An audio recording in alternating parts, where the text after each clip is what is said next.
It was the 70s, and heroin was still heavy in the hood. Unpredictability was one of the things that we counted on. Like the day when I wandered up to something I'd never seen before. A cipher. But I wouldn't have called it that. No one would have back then. I shouldered my way through the crowd towards the middle. It felt like gravity pulling me into that swirl of kids. No bullshit. Like a planet being pulled into orbit by a star. His name was Slate, and he was a kid I used to see around the neighborhood. An older kid who had barely made an impression on me. In that circle, though, he was transformed. Like the church ladies, touched by the spirit. And everyone was mesmerized. He was rhyming, throwing out couplet after couplet like he was in a trance. For a crazy long time. 30 minutes straight off the top of his head, never losing the beat, riding the hand claps. He rhymed about nothing. The sidewalk, the benches. Or he'd go in on the kids who were standing around listening to him. And then he'd go in on how clean he was, how nice he was with the ball, how all the girls loved him. Then he'd start rhyming about the rhymes themselves, how good they were, how much better they were than yours, and how he was the best that ever did it. All he had were his eyes, taking in everything and the words inside him. I was dazzled. That's some cool shit, was the first thing I thought. Then, I could do that. That night, I started writing rhymes in my notebook. From the beginning, it was easy, a constant flow. For days, I filled page after page. Then I'd bang out a beat on the table, my bedroom window, whatever had a flat surface, and practice from the time I woke in the morning until I went to sleep. I saw it as an opening, a way to recreate myself and reimagine my world. After I recorded a rhyme, it gave me an unbelievable rush to play it back, to hear that voice. Everywhere I went, I'd write. If I was crossing a street with my friends and a rhyme came to me, I'd break out my binder, spread it on a mailbox or lamppost, and write the rhyme before I crossed the street. Even back then, I thought I was the best. I'd spend my free time reading the dictionary, building my vocabulary. I could be ruthless, calm as fuck on the outside, but flooded with adrenaline. I wasn't even in high school yet, and I discovered my voice. That is an excerpt from the book that I'm going to talk to you about today, which is Jay-Z's memoir, and it's called Decoded. Before I jump back into the book, just real quick, I get messages every week for people asking how they can buy gift subscriptions to founders for other people. There's always a link in the show notes on the Misfit feed. You'll see buy a gift subscription. And if you don't see it there, you can always go to founderspodcast.com and you'll see it in the header. And you can buy a gift subscription for like a few months, a year, and now there's a lifetime gift subscription option as well. Okay, so this podcast is going to be similar to when I read, all the way back on Founders number 219, I read the biography of Anthony Bourdain. And the reason this is similar is because before I read the biography of Anthony Bourdain, I had read his books. I watched almost every single episode of his shows. I was a massive, massive fan. He had a huge influence on my life. And it's the same way with Jay-Z. I've been listening to his music repeatedly for over 2 decades. I'd watch interviews with him. I'd take notes on what he says. I have a folder on Instagram that is labeled motivation. And so when I come across something that just hypes me up or just a good idea, I put it in there. And then I just go to that folder whenever I have a few minutes and just watch videos. And a lot of them also it's also Jay-Z just dropping pieces of advice or lessons that he learned through his life. And I cannot believe it's taken me this long. I have no excuse. I cannot believe it's taken me this long to read this book. I remember going to a friend's house back in like 2010, 2011, and it was on his coffee table. And I remember picking it up and leafing through it. I'm like, wow, this is amazing. I should read this. And so it's taken me more than a decade to circle back around, but I'm very, very glad. Once I read it, I could not believe how good it was. So I want to go back to the part of the introduction. It's in the very first chapter, and I just want to pull out a couple thoughts I had as I went through some of these highlights that I just read to you. When he's seeing this kid in a cipher, which is just in the early days of hip-hop, it's just one person sitting in the middle rapping. Sometimes it's one person, sometimes it's a few, and they're battling, or whatever the case is, and just people surrounded by them. This is the first time Jay-Z is seeing that happen. He's watching it for a while. But it was interesting what came to his mind. He's like, that's really cool, and I could do that. And that's an illustration of a major point that pops up over and over again in these biographies of history's greatest entrepreneurs, is that belief comes before ability. He had never rapped a day in his life, but he already said, okay, no, I believe I can do this. If that person figured out how to do it, I can too. And if I had to distill everything that I've learned about the history of entrepreneurship from reading almost 250 biographies to as little words as possible, I would say the entrepreneurs, the great founders of history, they would combine Kanye West levels of self-belief with the work ethic of Kobe Bryant. And so that leads me into the second thing that he says on this page that is really, really interesting. And it's about the importance of practice. And when I read that 600-page biography of Michael Jordan all the way back on Founders number 212, it blew my mind how much Michael in that book talked over and over and over again about his belief in practice, his dedication to practice, that he'd rather miss a game than miss practice. And Jay-Z said the exact same thing. He says, I would practice from the time I woke up in the morning until I went to sleep.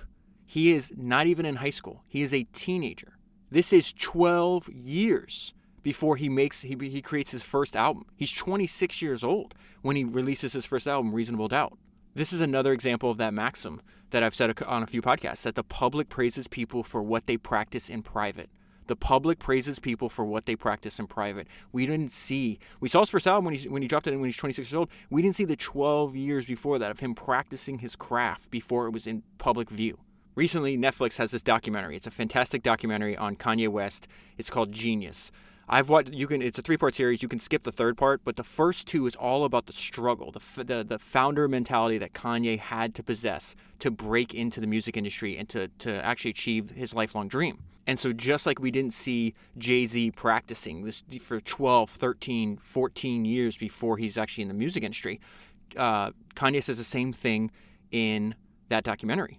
When Kanye leaves Chicago to chase his dream in New York, it's year 2001. Kanye is 24 years old, and he's selling beats, although people at the time don't realize that he's only making and selling beats so he can rap on them, right? But that was his in. He found his into the industry. But he had been producing beats since the 7th grade. So same thing. He was 12 years old when he starts making beats. We don't see him. He doesn't start becoming famous or well-known for another 12 years. It's an incredible, incredible documentary. I've watched the first episode 4 times. I'll probably watch it 50, 100 times in my life. Second episode's really good as well, and I've watched it multiple times. But Kanye, on his debut album, talks about what he had to do out of view of the public, right? The public praises people for what they practice in private. And so on Kanye's album, I'm just going to read you some his lyrics real quick from his album Spaceship. And he says, y'all don't know my struggle. You can't match my hustle. You can't catch my hustle. You can't fathom my love, dude. And this is the punchline right here. This is his punchline here. Lock yourself in a room doing 5 beats a day for 3 summers. That's a different world. Like 3 summers, I deserve to do these numbers. And the reason this is important, the reason I'm bringing this to your attention is because this is all over the history of entrepreneurship. All the experiences, the practice you put in, the things that you're learning, you don't even have an idea how you're going to be able to utilize them in the future. And we just saw this recently when I reread Sam Walton's fantastic autobiography, Made in America, on Founders number 234. I'm going to read. This is so fantastic because he puts words. He puts words to this idea that I'm trying to explain to you. And he says, somehow over the years, folks have gotten the impression that Walmart was something that I dreamed up out of the blue as a middle-aged man, and that it was just this great idea that turned into an overnight success. It's true that I was 44 when we opened our first Walmart, but the store was totally an outgrowth of everything that we've been doing since Newport. So he's talking about the 12 or 14 years of his retail career, all the little tiny stores that he had opened before he had learned that there was a massive opportunity that he winds up calling Walmart. So it says, it's true that I was 44 when we opened our first Walmart, but the store was totally an outgrowth of everything that we've been doing since Newport. I'm going to pause there, go back to what Jay-Z says. Yeah, I would practice from the time I woke up in the morning until I went to sleep. Everywhere I went, I would write. If I was crossing a street with my friends and a rhyme came to me, I'd break out my binder and I'd spread it on a mailbox or a lamppost and I'd write the rhyme before I crossed the street. It is the exact same idea applied to 2 different domains. Sam Walton applied this idea to retail. Jay-Z applied it to being a rapper, to being he considers himself an artist, a musician. Going back to Sam. But that store was totally an outgrowth of everything we were doing since Newport. Another case of me being unable to leave well enough alone. Another experiment. And like most like most other overnight successes, it was 20 years in the making. And so let's go back to Jay-Z's motivations, what I just read to you. I saw it as an opening, a way to recreate myself and reimagine my world. That is the exact same feeling. The feeling he's having as a 13 or 14-year-old saying, hey, maybe hip-hop is a way. I live in, I'm not very happy with my surroundings. I live in the projects. My dad left. I'm being raised by a single mother. We don't have a lot of money. Steve, a few weeks ago or a few months ago, I read Steven Spielberg's fantastic biography. This is back on Founders 209. In case you haven't listened to that podcast, I would highly, highly recommend. Filmmakers, I'm working on another podcast for you on a biography of a filmmaker. Filmmakers are some of my favorite people to read about, because I think the way they approach their craft, there's just so many parallels and ideas that we can steal as founders for our own work. But there's a line talks about why Steven Spielberg was obsessed. By the time he was like 12 years old, he's like, yep, I'm going to be the director. He starts practicing. Steven Spielberg at 12 years old started practicing. He said he would envision himself going to the Academy Awards and accepting an Oscar and thanking the Academy. He was 12 when he said that. Interesting enough, in that Kanye documentary I was just talking about, Kanye says something. He says, before I had a car, I would be walking to the train, practicing my Grammy speech. He was completely broke, couldn't even afford a car. I'm walking to the subway to go from my apartment in New Jersey to Manhattan to try to sell some beats, and I'm already practicing my Grammy speech. It's the same idea, but what I wanted to compare for you, what Jay-Z just said. He's like, I thought it was a way for an opening for me to recreate myself and reimagine my world. It's very similar to what Steven Spielberg said they said about him in his biography when he was a young person. He was disappointed in the world, so he built his own. Jay-Z used hip-hop and rapping to build his own world. Steven Spielberg used making movies, directing movies to make his own world. And then just one other thing before I move forward in the book. Again, the importance of practice. That is the main lesson from, and Michael Jordan's, it says in the book that maybe no one has ever been as good as their job as Michael Jordan was toward later in his career. So there's a lot. Obviously, we're all trying to get to the top of our professions. We're trying to be the best we possibly can be. That's why we're listening to this. That's why we're reading these books. That's why we're doing all the stuff we're doing. And so Jordan just has a lot of things to teach us, but the importance of practice. And so ever since I read, I'll tell you how I interpret that for my own work. And so ever since I read that, or Jordan taught me that, I spend hours every day.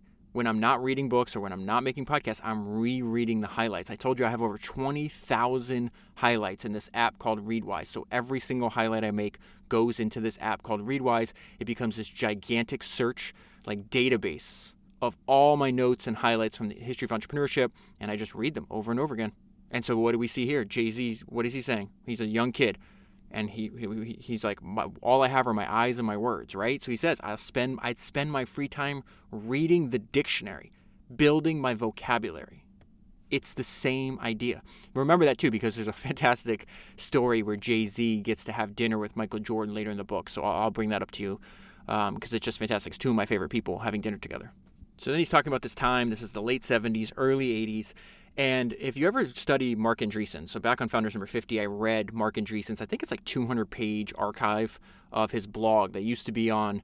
You can go back there and in Founders number 50, you'll see the link to download the PDF for his blog. It's fantastic. It's absolutely free. There's no reason not to read it. It's really amazing. But Marc's advice for young people, he's like, listen, you should only be working in the industries where the founders of the industry are still in charge of their companies.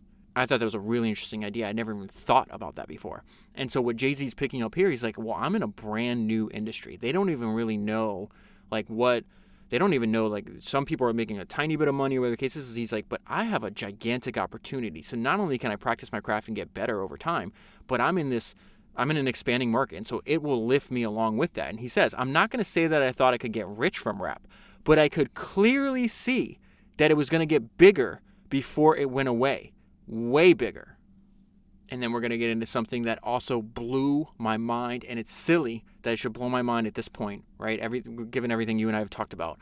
But how much of this book is Jay-Z talking about studying the great people that came before him, breaking down their approach to their craft. So the book has chapters, but in between each chapter is Jay-Z's, so he's handpicked some songs, and so he'll go through line by line, and he'll give you his interpretation. He's like, people listen to my songs, they don't even understand what they're about.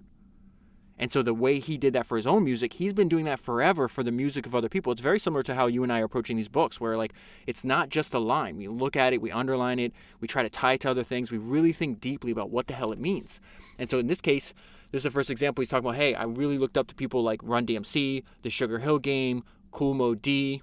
And so he's going to talk about what he liked about Run DMC's songs. And he says their rhymes were crisp and aggressive. And he's talking about Run DMC. He says, Run rapped about having a big, long caddy, not like a Seville. And so he's quoting him. And then this is the important part. He says, that line seems like a throwaway, but to me it felt meaningful. And the note I left myself on that page is like, I feel the same way. Like, I'll be reading an entire paragraph, a page, and there's just something that jumps out at you. And you can't even really describe why it's so important. But they're not random lines. They have meaning. If you sit down and pause and don't just skip to the next paragraph and think about what's happening, it's like a prompt for your thinking. And then here Jay-Z describes his early life when he's starting to do this, and the crazy thing is, so he says, I was just a kid from public housing whose whole hood would rubberneck when an expensive car drove down the block. And what I wrote, and I wrote this several times throughout the book when he says stuff like this, it's like a lot can happen in one lifetime. He goes from a kid living in public housing who is lusting after an expensive car to living in a $100 million house in Bel Air. That happened. That actually happened. That is possible. And the great thing about reading autobiographies is the fact that this stuff is not sugarcoated. They talk in a way that they may not talk in like public interviews or if they're marketing a new project or whatever the case is. So in this case, he's describing the environment that he grew up in. And this is the environment he had to survive. And he talks about the fact that he was a kid when the crack epidemic in the 1980s just exploded.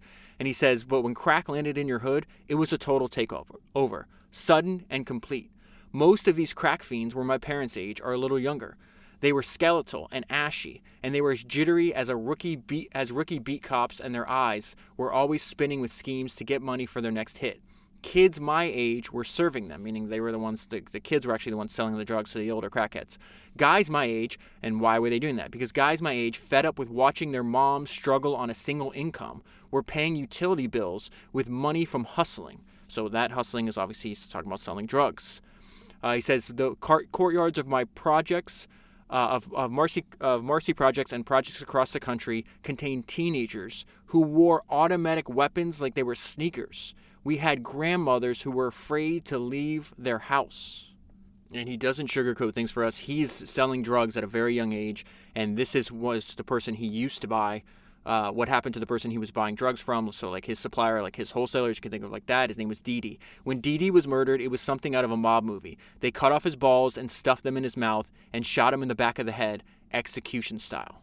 And so that is the crazy, crazy environment that he's got to develop the skills to not only survive, but escape and then thrive throughout life. So the main theme of the book, because he spends a lot of time talking about, let's say, his teenage years to his like early 20s. He's selling drugs. He doesn't want to sell drugs, but he's not sure.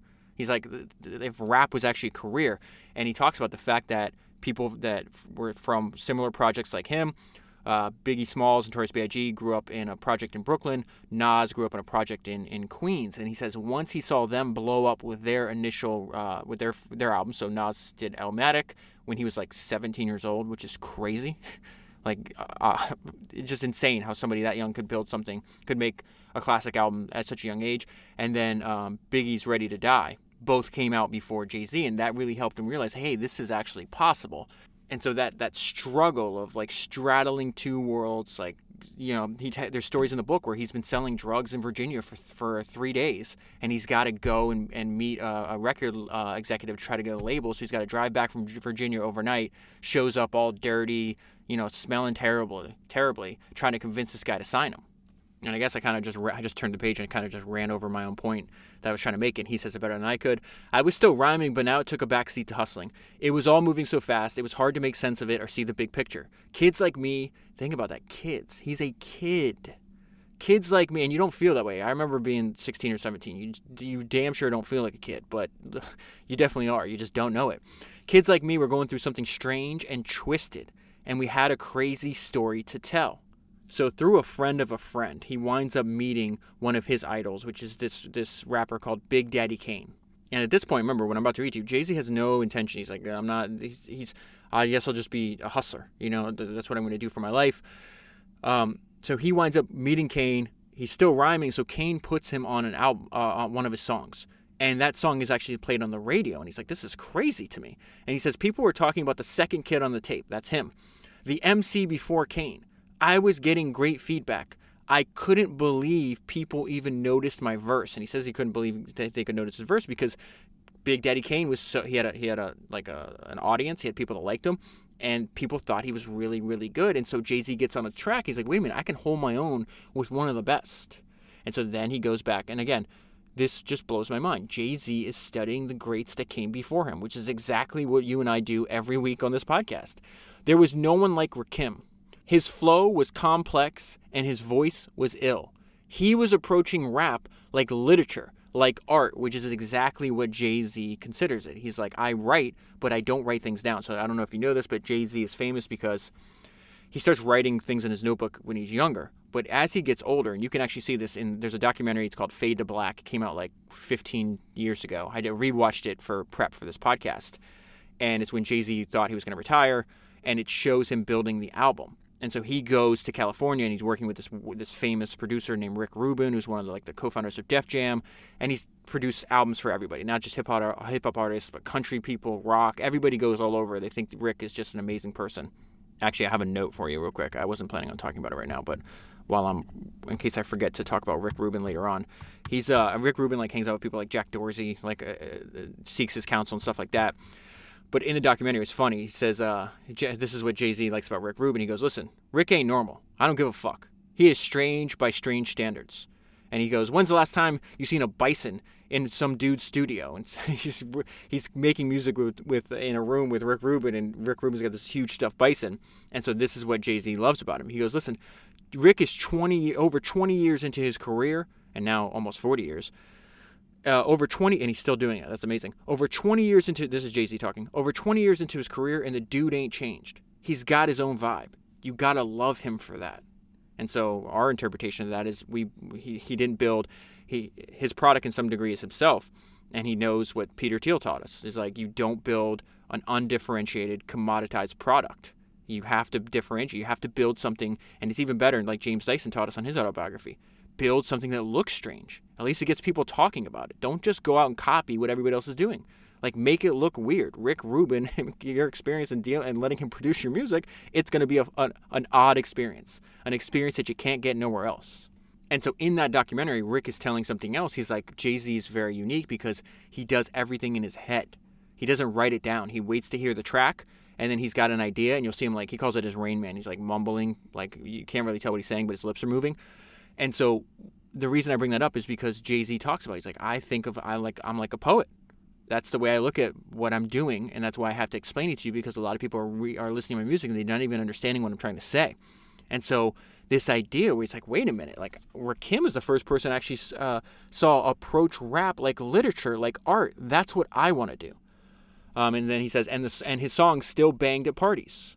Then he starts talking about what he learned from Ice-T, KRS-One, Dr. Dre, all these other people over and over again. And so the way to think about what's happening right there in the book is Jay-Z is doing exactly what Steve Jobs did, Bill Gates, Jeff Bezos, Warren Buffett, Charlie Munger. They all did this. They're analyzing the people that came before them, seeing how they approached their work, seeing what ideas that took them many, many decades to learn, and then taking the ideas and he's taking their ideas and adding his own unique twist on them and using them for his work. And I think the reason I'm talking fast and getting kind of excited is because this is just a reaffirmation for me and for you. Is we are on the right path. We are doing exactly what we should be doing. Just keep doing it. And so another theme of the book that Jay-Z talks about, he's I just love language. And so this is him talking about his love of metaphors. I love metaphors, and for me, hustling is the ultimate metaphor for the basic human struggle. The struggle to survive and resist. The struggle to win, and the struggle to make sense of it all. And something that may surprise you, but I kind of, listening to his music and hear him talking in interviews, you kind of get this. He's rather introverted, and he says the promotion. He's talking about what happens after you create the album. He says the promotion was already starting, which isn't my favorite part of the process. I'm still a guarded person when I'm not in the booth or on stage or with my oldest friends, and I'm particularly wary of the media. And so he talks about it. So listen, man, if I don't know you, I'm going to be real quiet. But once I get to know you, I won't shut the hell up. And I'm the exact same way. And that's another thing I appreciate that Jay-Z talks about, not only his music, but in the book a lot. It's humans are multifaceted, man. We do things that we can't really explain. There's going to be actions that we're really proud of, actions that we don't like about ourselves, and you have to take the person as a whole. But there's just simply no such thing as a perfect human. Okay, so now we get to the first example of when he's breaking down his own lyrics. This is from the song American Dreaming. And it's really a story about entrepreneurship. I've mentioned Jay-Z a bunch of times on previous podcasts because I think, especially his album 444, a lot of them, it's entrepreneurial anthems. And so I'm going to go through this and try to make sense. I have the connections I make here are so bizarre. Okay, so it starts, first I'm going to give you the line he says and then his interpretation of this. So it says, "This is the shit you dream about with the homies steaming out, back in them beamers out." So his interpretation of that line, this is Jay-Z talking.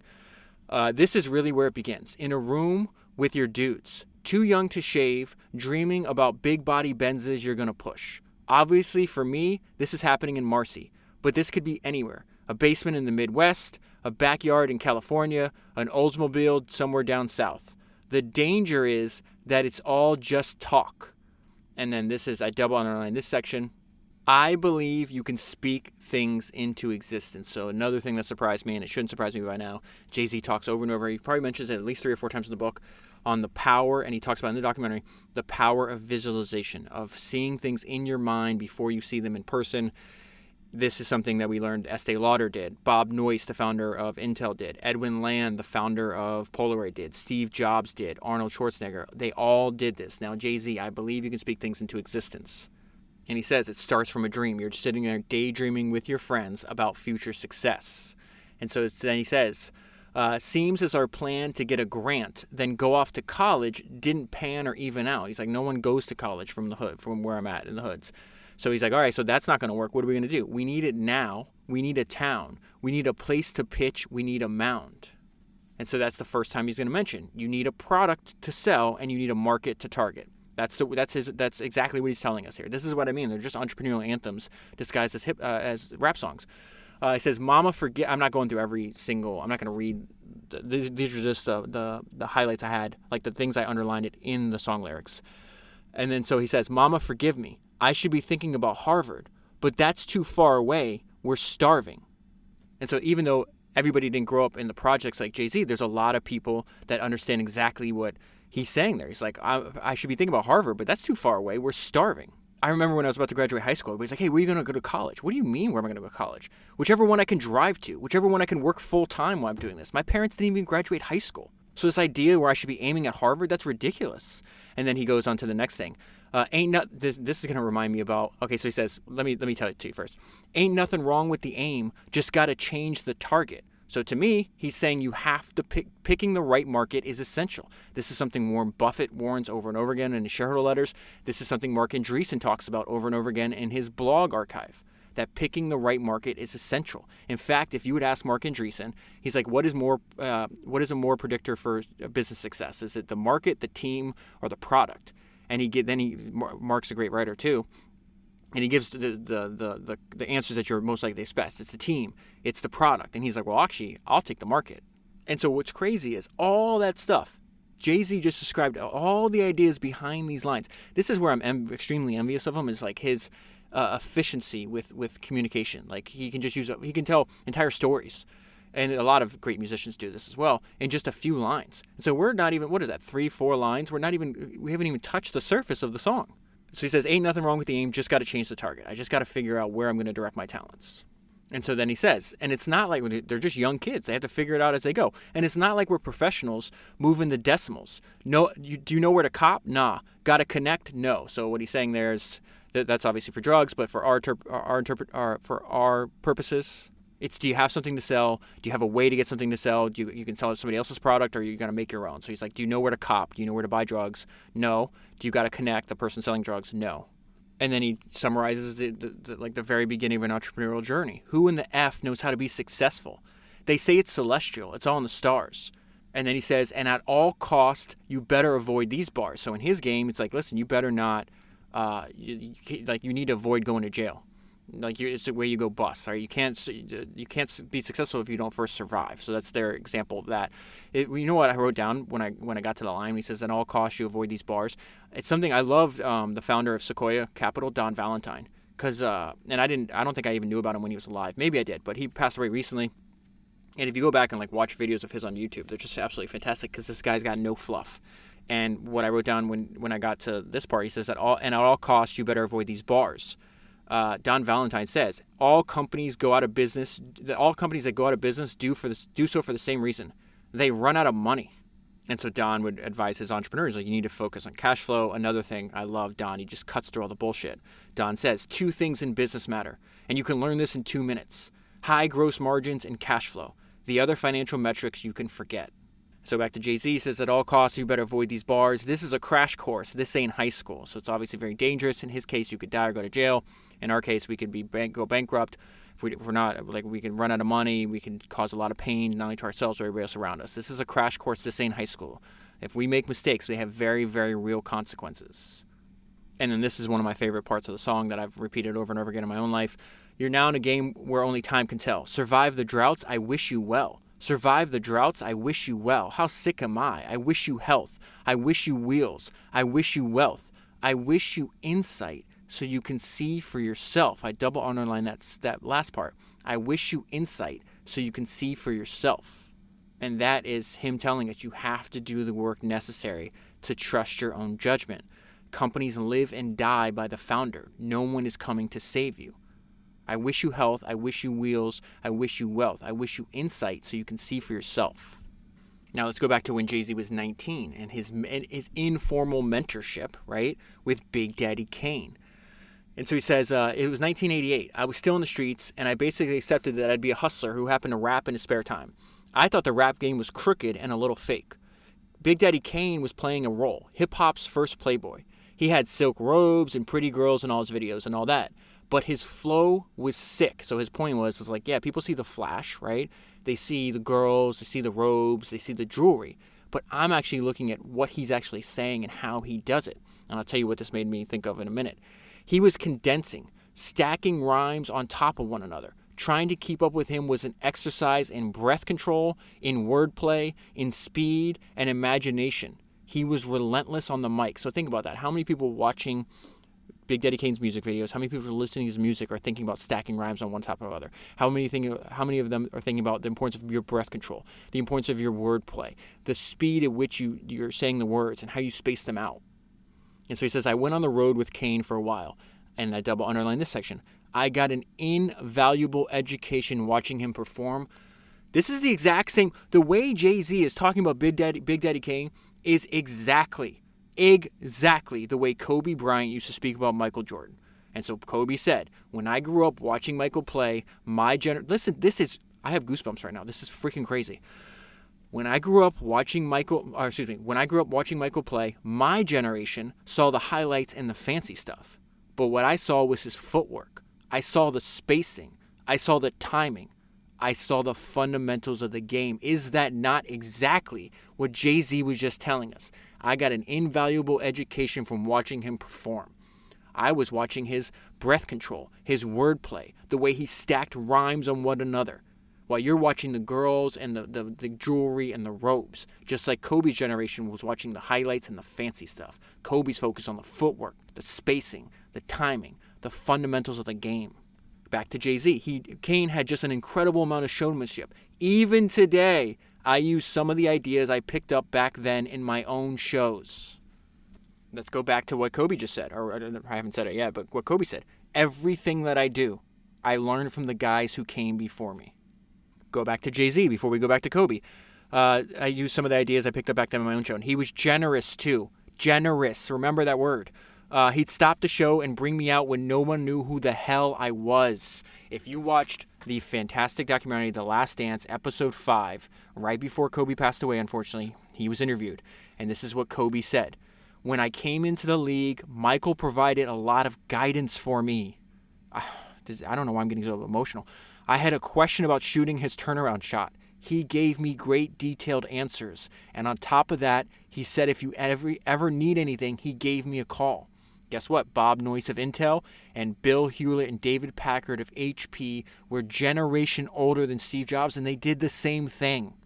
It's the right thing to do. And then Kobe says, I truly hate having discussions. What is going on? My voice is like cracking. All right, okay. I get excited about this stuff, man.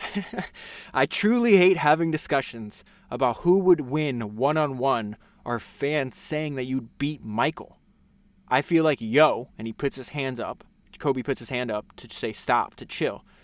And he says, so I hate having these discussions about who would win a one-on-one or fans saying that you'd beat Michael. I feel like, What you get from me is from him. I don't get 5 championships without him because he guided me so much and gave me so much great advice.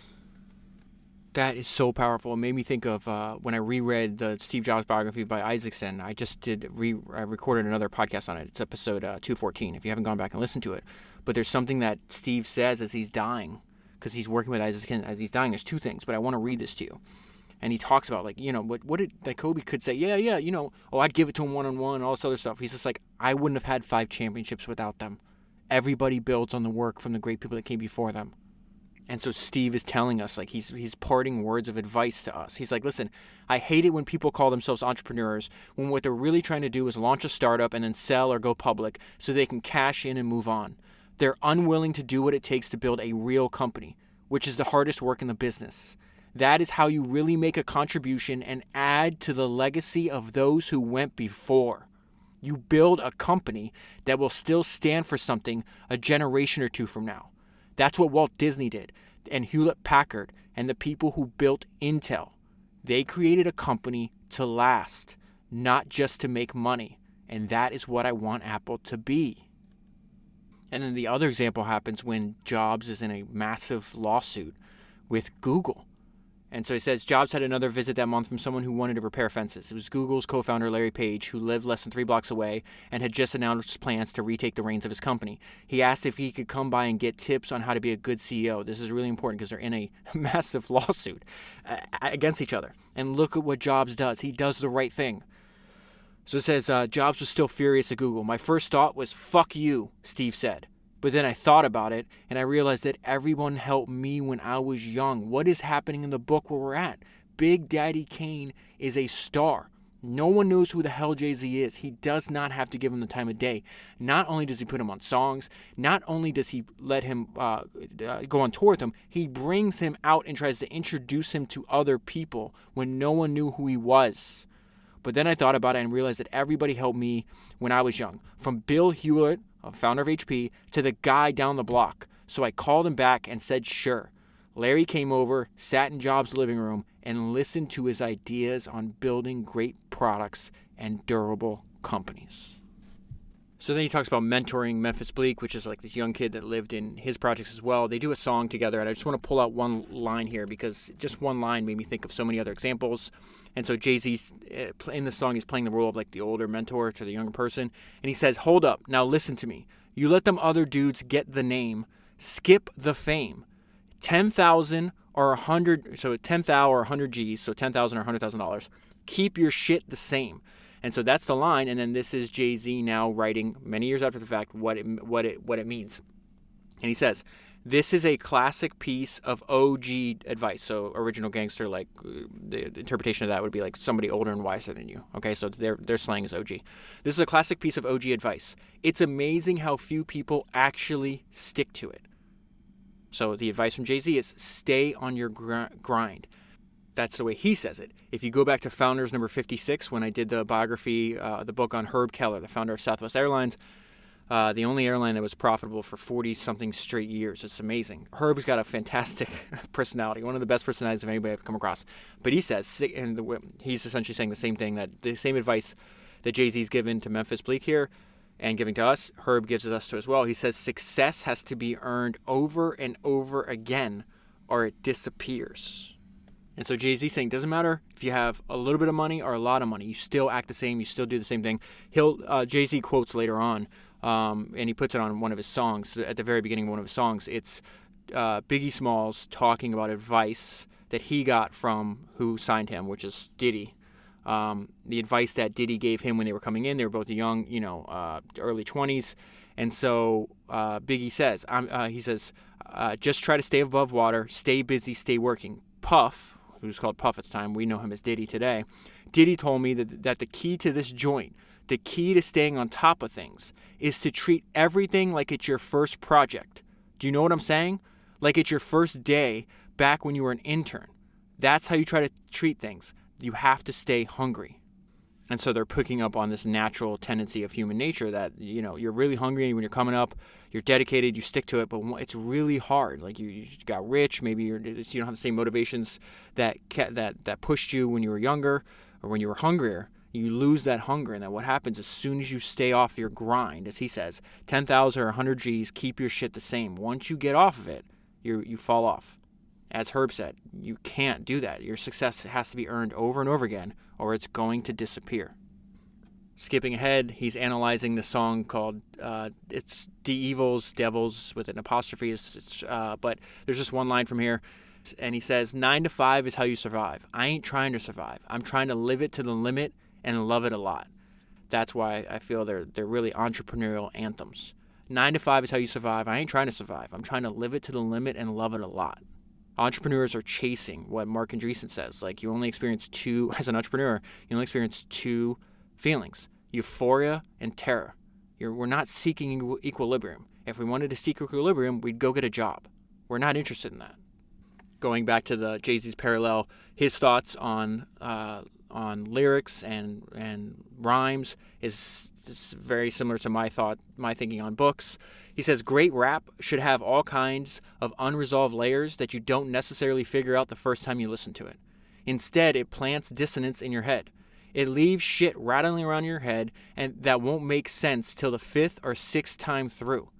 It challenges you. The problem isn't in rap or the rapper or the culture.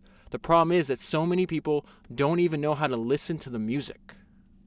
And here's an example of that, because this is just one line, and I'll tell you it's very similar to what you and I just discovered on that book about the early history of PayPal back on episode 233. Every hustler knows the value of a feint, meaning a head fake, like a movement that is not going to reveal your intention, okay? Every hustler knows the value of a feint. It keeps you one step ahead of whoever's listening in. So in that fantastic book, Founders, that Jimmy Soni wrote about the early history of PayPal, there is something that Reid Hoffman, who was working at PayPal at the time, goes on to found LinkedIn, and now he's a venture capitalist and all this other stuff. But at the time, he gives the rope-a-dope. He does a feint to eBay. So PayPal's getting ready. They had been in acquisition talks with eBay over and over again. They always fell through. And so PayPal's going ahead with the IPO. And they're worried that during the quiet period, where they can't say anything, that eBay could torpedo their IPO by saying, "Oh yeah, most of their business is on our platform, and we're getting ready to kick them off our platform and just use our own payment system." So essentially, when they're going to attack somebody that they don't like, because eBay and PayPal did not like each other, and they're going to attack the weakness of their enemy at a time when the enemy cannot fight back. So they come up with, and that's why you have to read the book over and over again, because these guys were geniuses on how there's this unique way they solve problems. So Reid Hoffman says, hey, you know what?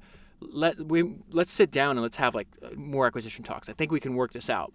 And so he's only doing that because if you're in the middle of, if your company's trying to buy my company, and I can convince you, I'm faking that I am really interested and I want to sell you my company, let's just get this locked up now, you're not going to say things that will decrease the value of the company. You're not going to destroy my IPO. And the entire time, Meg Whitman, who's the CEO of eBay at the time, thought that they were serious. They were never serious. They did not want to sell the company. They just wanted you not to destroy the IPO. So let's go back. Again, that's a long story. It goes over a couple pages in a book. Jay-Z says it. Every hustler knows the value of a feint. It keeps you one step ahead of whoever's listening in. So then we go back to studying the greats. Before he could meet the greats, he would study them through their music, right? And at this point in his career, and this is not, the book is not in chronological order, just so you know. At this point in the career, he's already super famous, so he gets to sit down and meet with Quincy Jones and Bono from U2. I met Bono years ago in the cigar room of a bar in London with Quincy Jones. This book is filled with stories like this, which again, I've been a lifelong Jay-Z fan. I didn't even know that stuff. I spent most of the night quizzing Quincy about Thriller, which I think is the greatest album that has ever been made. Bono was beaming and laughing the whole time. I liked him right away. I was completely unprepared for what a genuine, humble, and open person Bono was. We became friends after that night. So then they run into each other later on in New York. He told me he read an interview I'd done somewhere. The writer had asked me about the U2 record that was about to be released, and I said something about the kind of pressure a group like that must be under just to meet their own standard. Bono told me that my quote had really gotten to him. In fact, he said it made him a little anxious. He decided to go back to the studio even though the album was already done, and he kept reworking it until he thought it was as good as it could possibly be. This is the important part, and the reason I'm bringing this to your attention is because, again, from the outside, Bono's super famous. He's YouTube, He's settled. He's not nervous. He's not worried. Yes, he is. Everybody is. I really wasn't trying to make him nervous with that quote, and I was surprised to find out that at that point in his career, he still got anxious about his work. It is only right that I met him and Quincy Jones on the same night. They're both already in the pantheon. We ended up trading stories about the pressure we felt, even at this point in our lives. And so Jay says, I've heard him say in interviews over and over again, hey, listen, I respect the greats, I learn from the greats, but I'm competing with them too. I want to be the best that ever did it. There was something beautiful about Tupac being my closest competition on the charts that week. So he talks about they both released albums. This is many years after Tupac died, and Tupac winds up coming in second. He comes in first. So there's something beautiful about Tupac being my closest competition on the charts that week. Aside from the heartbreak of losing two great MCs and one great friend, I've always felt robbed of my chance to compete with Tupac and Biggie. Competition pushes you to become your best self. Jordan said the same thing about Larry Bird and Magic Johnson. That desire to compete and to win was the engine of everything we did. So then he flashbacks in his life. He's still thinking, okay, like, am I going to sell drugs? Or like, can I make this hip-hop thing work? And I'm going to read my note to you first before I read this section because I think it informs what's happening here. And I wrote, founder mentality. You know exactly what Jay means here. I wanted money and excitement and loved the idea of cutting myself loose from the rules and low ceilings of the straight world. So he's like, I'm not going to get a job. The kid on the street is getting a shot at a dream. He sees the guy who gets rich and thinks, yep, that'll be me. He ignores the other stories going around. So for his purposes, he's talking about death and jail. Our purposes, we're thinking, yep, that person built a successful company, so can I. We also know that there's a ton of people who fail and there's devastating consequences to that. And so he goes back to this. These kids, he sees the guy who gets rich and thinks, yep, that'll be me. He ignores the other stories going around. They're working because they think they're due for a miracle. The kid in McDonald's gets a check and that's it. I never even considered that as a possibility. When you've got a nation of hustlers working for a small handful of slots, you learn something that you never learn at McDonald's. If you got the heart and the brains, you can move up quickly. There's no way to quantify all of this on a spreadsheet, but it's the dream of being the exception. And he also clarifies, he's like, listen, I'm not dissing you if you go to work at McDonald's, because he says there's like a level of courage to walk through the hood, the Marcy Projects in your uniform, and everybody else is saying, hey, go play basketball, go sell drugs, do all this other stuff. He's like, no, I'm taking a predictable path to success where I can actually pay my bills legitimately and not worried about getting killed or going to jail or whatever the case is. But Jay-Z's saying, it's just like, I never thought about that. He says in his rap, he's like, I never had a job. Like, he never had a job in his entire life other than one that he made for himself. So one of the people that he gets to know when he's still, before he's in the music industry, is this rapper named Jazz. And there's just, he learned something because Jazz gets signed. He's one of the first people he knows to get signed to a major record deal. And that's where he's like, wait a minute, this isn't what we see. Like, they're not actually adding a lot of value. He says it's like the most crooked legal contract in history. So he says, I would link with Jazz. We'd go back and forth to each other's houses and write rhymes for hours. We'd lock ourselves in a room with a pen and a pad. So again, he's telling us practice over and over again. Jazz got a record deal. EMI advanced him a ridiculous amount of money, nearly $500,000. That was huge back then. The label rented Jazz a flat in London to work with Chuck, which is this new, successful producer. So go to London, we'll rent you an apartment and work with Chuck and record your debut. Jazz invited me along for the ride. And inside, I was doing backflips and shit. So Jay-Z's talking about, I was like, listen, I'd been out of my projects. I'd been to maybe Virginia, Maryland, New Jersey, but I'd never been abroad. Like, this is insane. Says, and even though I didn't go around talking about it, even to my closest friends, I believed I could make it as a rapper too. So he talks about the time in London. I was like a sponge. When I'd sit in on Jazz's recording sessions and meetings, I never gave my opinion about how his business was being run. I was new and I didn't necessarily know how things worked in the music business. I did notice that even though we were in London for more than a month, when the guys from EMI finished Jazz's album, it didn't sound that different than his demo. So, okay, wait a minute, we spent all this time and money over here, like, his album's the same, and besides, you gave him one new track. He says the only new track they gave him was Hawaiian Sophie. But in this, the point, he's like, well, this doesn't seem right, so I'm noticing, I'm trusting my intuition saying, hey, something's off here. But the problem is like, they have the experience, like, they're the record label, like, They had just made a successful album with Will Smith. Maybe they know something we don't. So it says, but we were looking at the plaques on their walls and thinking about the radio play they got Will Smith, and we let them convince us that Hawaiian Sophie was going to make jazz blow. Unfortunately, it didn't read that way once the video came out. That single was nearly career suicide for Jazz. He went from being courted at the highest level to not having EMI return his phone calls. The wildest shit about the whole thing was that the executives at EMI who had withdrawn support for Jazz's project were coming to me behind his back to holler at me on some solo shit. I thought to myself, this business sucks. There's no honor, no integrity. It was disgusting. And he talks about how devastating it is from the individual's perspective. Jazz's debut album, something that he'd been dreaming about his whole life, did come out. But in the end, it was nothing more than a tax write-off for a giant corporation. After the way EMI handled Jazz, I buried my little rap dreams and I took it out on the block. And so he's all right, I'm not going to be a rapper. I'll go back to selling drugs. And then here's the problem. A little while after, he's like, this can't be my life. This isn't how my life should be, is a very powerful motivator. And so he says, in that bitter cold, folded into the crevices of a project wall, hundreds of miles from home, I sold crack to addicts who were killing themselves. Collecting the wrinkled bills they got from God knows where, I stood there thinking, what the fuck am I doing? And so eventually he's going to be like, I got to give it a go. And he realizes, forget trying to get signed by a record label, right? Even though no one would sign him, which is hilarious because he sold, 125 million records up until this point. No one wanted to sign him, so he had to make his own record label, which winds up being the best idea he ever had in his life, or one of the best ideas he ever had in his life. But he goes back to studying the greats. And this is going to be, I mentioned Rick Rubin, one of the co-founders of Def Jam. This is the guy, Russell Simmons, who essentially is the first rap mogul. So it says, when I was moving off the street and tried to envision what winning looked like, it was Russell Simmons. Going back, see what I mean? How it blows your mind, or blew my mind? How much of this book is Jay-Z just studying the great people that came before him? Russell was a star, the one who created the whole model for the hip-hop mogul that many people like Andre Harrell, Puff Daddy, and even Suge Knight went on to follow.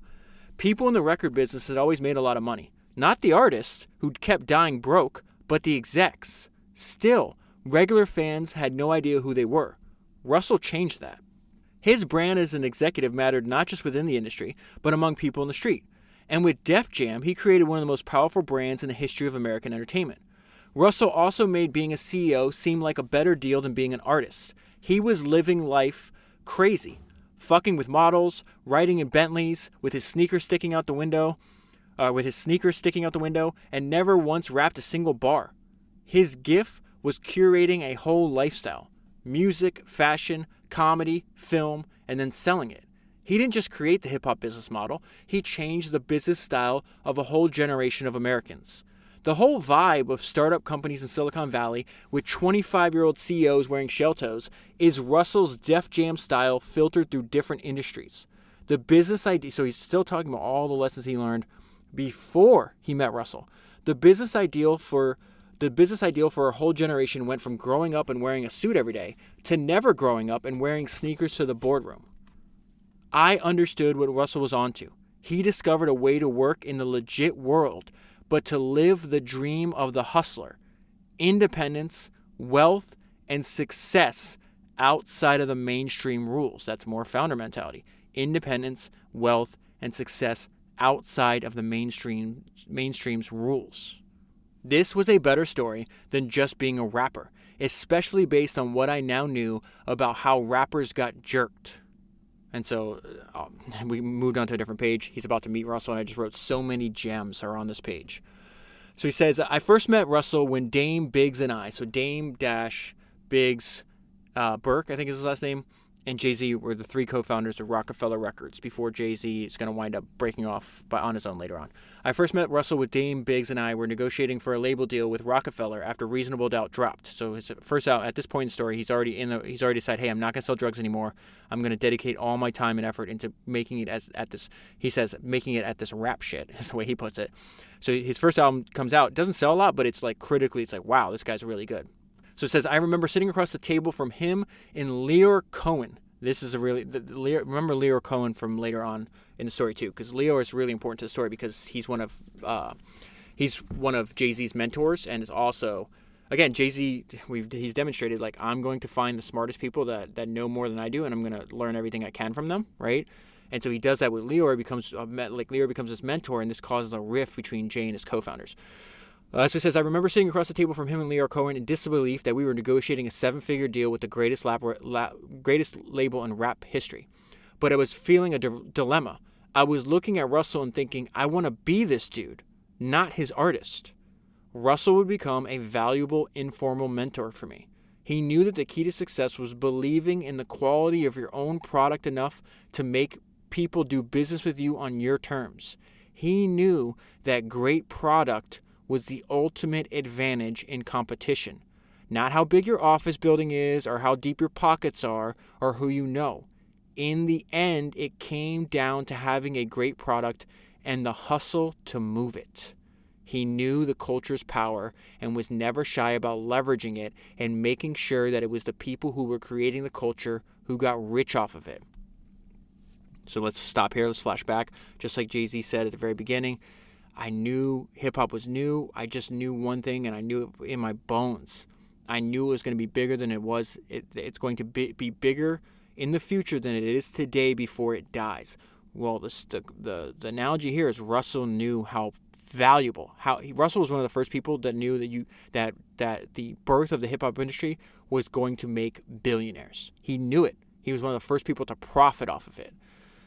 And the whole part is like we're the ones in control. We're the ones making. It's what Steve Jobs said. The most important people in the company are the people that are making your product. The people that can create wonderful products, both in Apple and Pixar. Those are the people that are valuable. And the way to build a strong company is to make sure that those people are the most important people in the company. And what Steve Jobs learned from getting kicked out of Apple is like, oh, we used to be the most important people in the company. Then when we build a product that turns a company into a rocket ship, then they bring in like adults. They start prioritizing sales and marketing. And then eventually you've already peaked. You don't even know it. You're like the Walking Dead. And 10 years later, everybody that's capable of creating great product has left.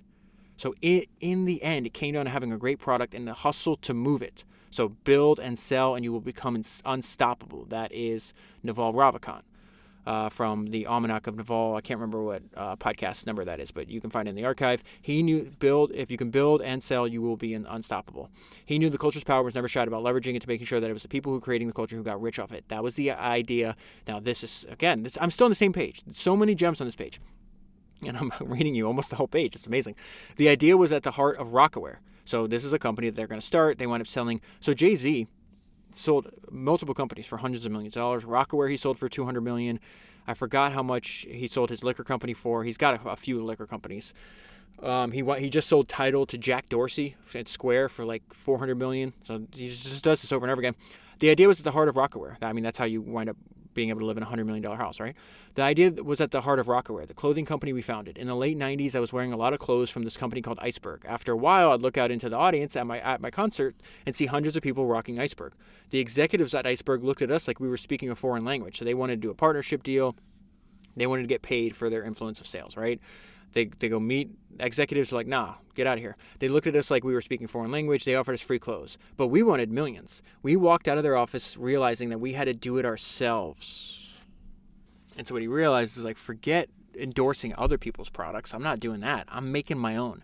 If you'll buy a t-shirt that you see me in, the t-shirt should be owned by me. If you go to the club and order a drink like Cristal or whatever else because I rap about it, then I should just rap about, like, I should own everything. It's like almost like a form of like vertical integration.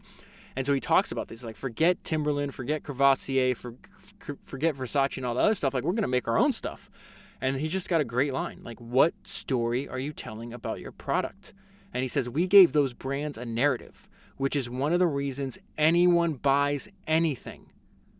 To own not just a product, but to become part of a story. That line could have came directly out of Coco Chanel's mouth. She said the sentiment behind that line is exactly how she built her massive, massive empire around. It's why anybody buys anything. Not to just own a product, but to become part of the story.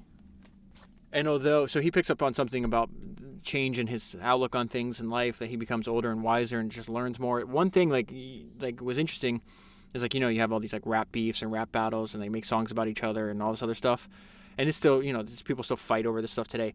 when I was younger, I really liked it. I thought that, like the art form was very interesting. And as I get older, I'm like, this is kind of dumb. Like, if I'm making music and somebody else is making music, and that other person's making music says something bad about my music, like the best thing for me to do is to ignore and outperform them, right?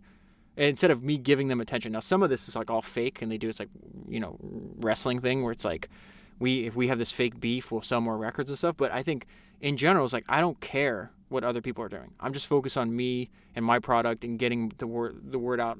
Like, I just think that's smarter. And so that's what he's realizing here. He's like, I'm not going to freaking argue with every single person that comes at me. Like, this is just, I don't have that much time.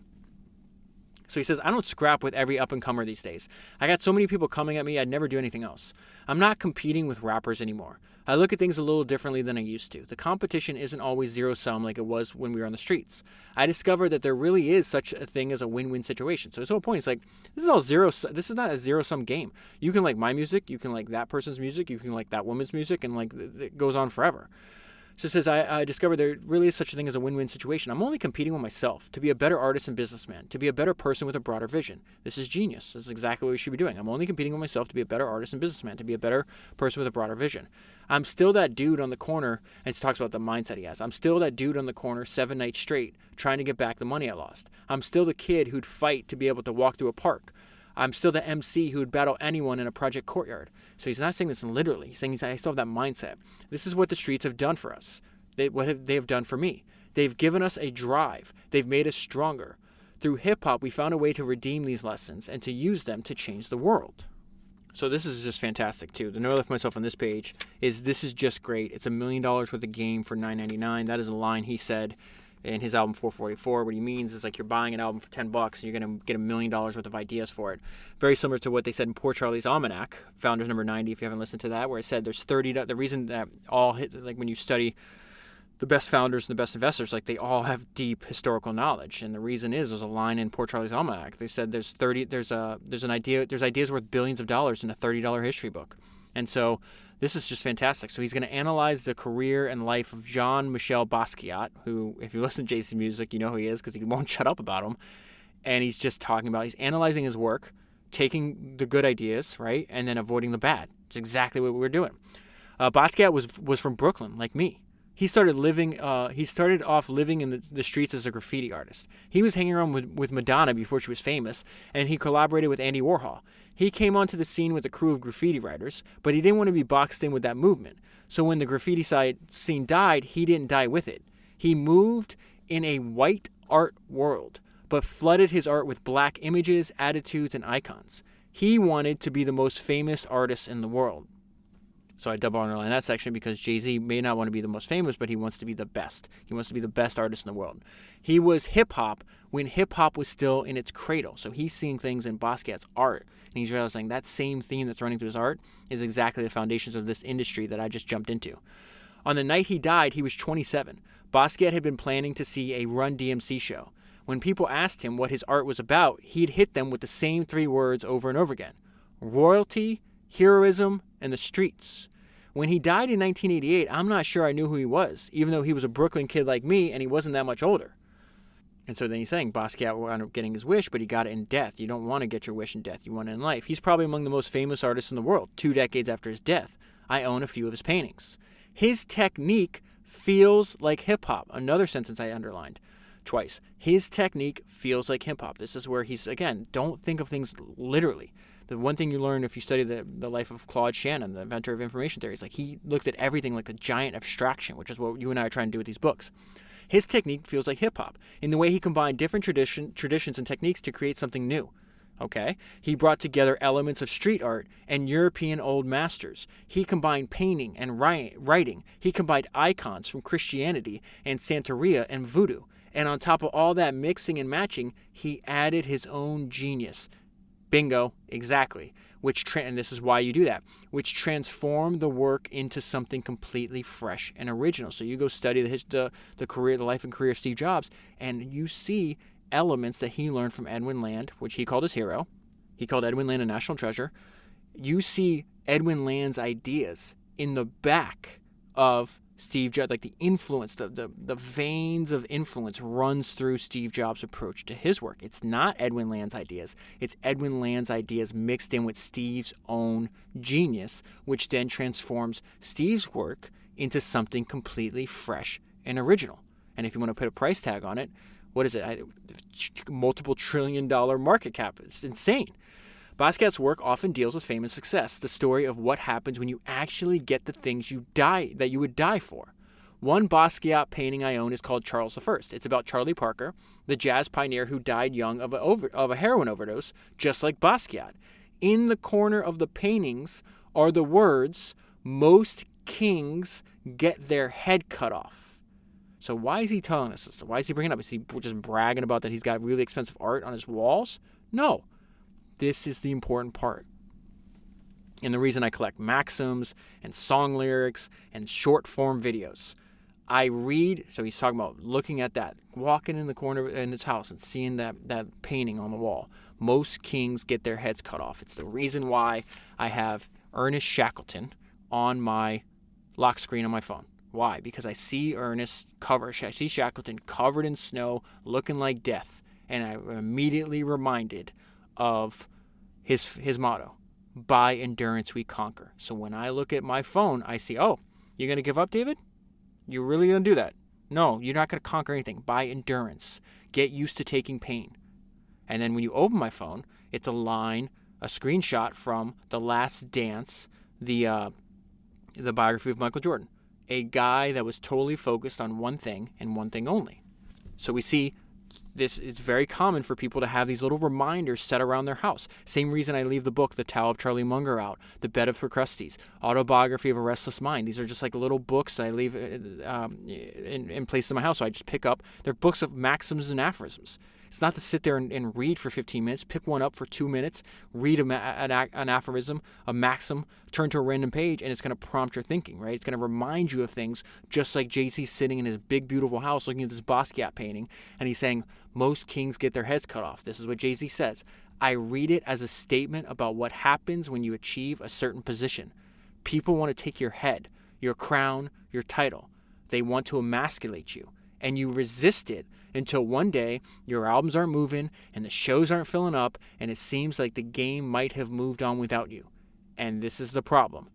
You do exactly what you shouldn't. Then you start to change and you do whatever you need to get back into that spotlight. And that is when you're the walking dead. So in that margin of that paragraph, I wrote Steve Jobs avoided that. Look at the weird, crazy arc of Steve Jobs' life. There were many times it's like, no, Steve, why you? They said something about he was trying to build really nice, expensive Apple computers when everybody was just buying. The market had shifted and everybody was buying cheap PCs. And there's a line in that book in Steve Jobs by Andreessen. It says Apple's problem is that they still believe the way to grow is serving caviar in a world that seems pretty content with cheese and crackers.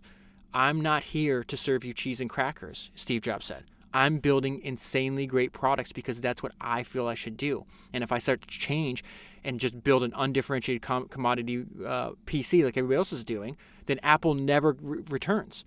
He looked at Apple's, and this is at this period that line comes from when this is the late 90s when Steve Jobs comes back to Apple, and he looks at the product lineup. He's like, this lineup sucks. There's too much stuff. All of it sucks. Let's get rid of it all, and we're going to build 4 products, and there's going to be 4 badass, insanely great products. And we're going to stake our claim, and we're going to rebuild our company on the quality of our fucking products. And that line of thinking becomes the foundation for the greatest corporate turnaround the world has ever seen. Not sticking your finger up in the air and be like, hey, what way is the wind blowing? Oh, you don't like what I'm doing? Let me change. Let me do whatever I need to do, get it back in the spotlight. No, I'm going to build the best products, and that's going to direct the spotlight. I'm not going to just copy you and go down this crappy path. That reminds me of this fantastic anecdote that's in John. I said it again. I did a whole podcast on it. Johnny, his name is Johnny Ive's biography. It's Johnny Ive, the genius behind Apple's greatest products. And so at the time, the market demand saying everybody, all the undifferentiated PC makers were building these things called netbooks, and they go from being like nothing to the laptop market to like 20% of the laptop market. And when they were talking, I was like, should we build a netbook? Steve Jobs just nailed it. And you only know this by being authentic to yourself. And he says, even though they were 20% of the market, Apple never seriously considered making one. And Steve said, netbooks aren't better than anything. Steve Jobs said at the time, they're just cheap laptops. And so he's like, no, I'm not building that because they're not better. They don't do anything better than any other product. Like they're just popular because people are mass producing them and buying them. And so instead of dedicating time to build a netbook, you know what Steve directed Apple's resources at building instead? The iPad. That is why what Jay-Z is describing to us is so important. So back to this paragraph, nearly every rapper who made it big has had to deal with getting one of his heads chopped off. The stories you hear can really make it seem like success can be a curse. And so what Jay-Z is describing us is this is what Jay has had to successfully navigate his way through. The stories you hear can really make it seem like success can be a curse. Rappers who have been dangled over balconies for their publishing money. That's a true story, by the way. Held by their ankles. Sign this contract or we're going to drop you off the balcony. Driven out of their hometowns, fucked up by drugs, sued by their own families, betrayed by their best friends, sold out by their crews. There are rappers who blow up and blow through whole fortunes. They squander every opportunity and before you know it, end up back on the block. And so this is why this book is really hitting home for me, is because there's a bunch of other people that I like their music. At the same time I discovered Jay-Z's music 20 years ago. And let's say there was 20 of them. How many of them are still surviving to this day? How many of them did not successfully navigate through that labyrinth of what Jay-Z just described to us? It's a handful. And let's put that number. There's been thousands of people that have made a hit song. How many of them are still doing it decade after decade after decade? That's what I'm interested in. I'm not interested in being good at podcasting for a year or two, but a decade after decade after decade, because that is what my heroes did. Steve Jobs is a hero. He worked on his career for 40 years. Charlie Munger and Warren Buffett are still at it. Enzo Ferrari died. Enzo Ferrari's exit strategy was death. Edwin Land ran his company longer than almost any other American business founder, any other founder in American business history. Steven Spielberg is still at it. All these other people I look up to and admire for different reasons. Like, the one thing that they all have in common is longevity. Jay-Z, same thing, longevity. So you take maybe thousands of people that had a hit song like Jay-Z did, and maybe 5 are still doing it for as long, maybe 3 or 4, whatever the number is, are still doing it as long as he is. That long-term success is the ultimate goal. And so I turn the page, and he's back at it, and this is what I wrote. He just gets it. Jay just has the ability to connect the dots. I'm also lucky never to have needed the approval of the gatekeepers in the industry, because from the start we came in the game as entrepreneurs. That gave me the freedom to just be myself, which is the secret to any long-term success. But exactly what we just talked about with Steve Jobs, right? That is a secret to any long-term success, but that's hard to see when you're young and desperate just to be put on, just to get put on. I don't accept, and I ran over my own point I just said a minute ago, this is the goal here. I don't accept that failing is inevitable.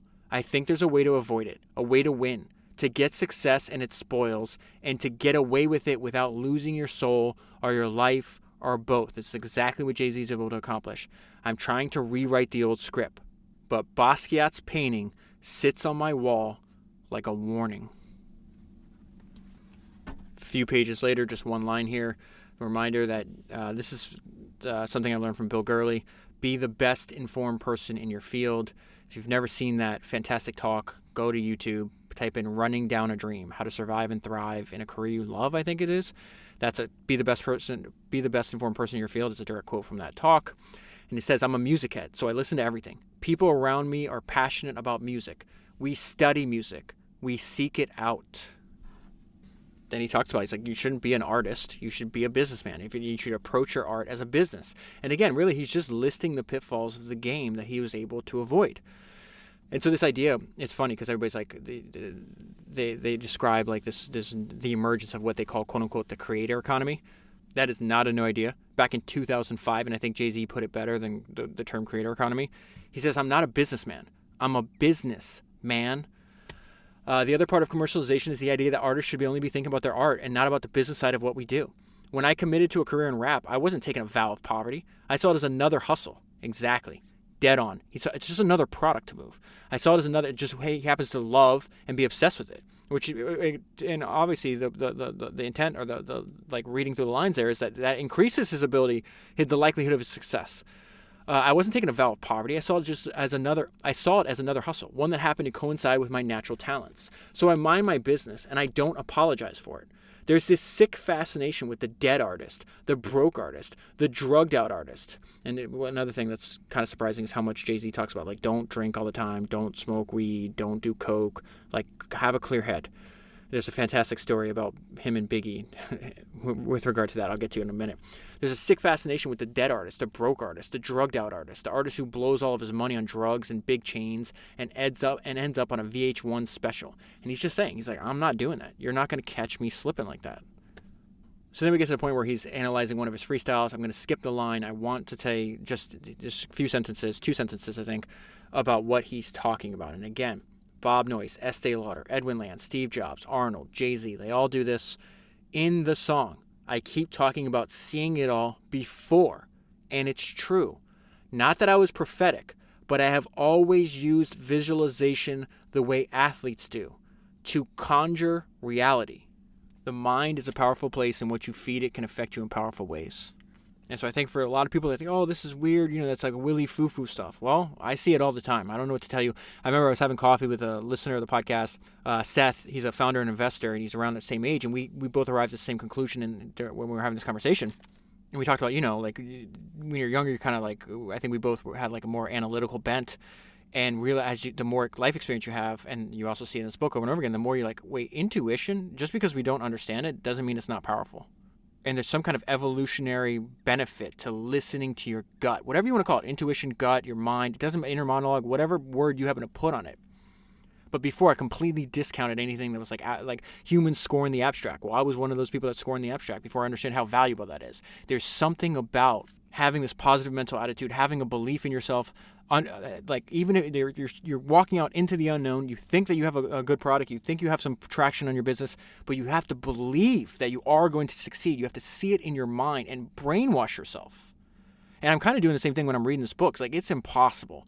Like, it is absolutely impossible to read biography after biography of people believing in themselves when they had no reason to believe in themselves, and using that as fuel to fuel their dreams, and not have a profound sense of belief in your own ability and what you're doing.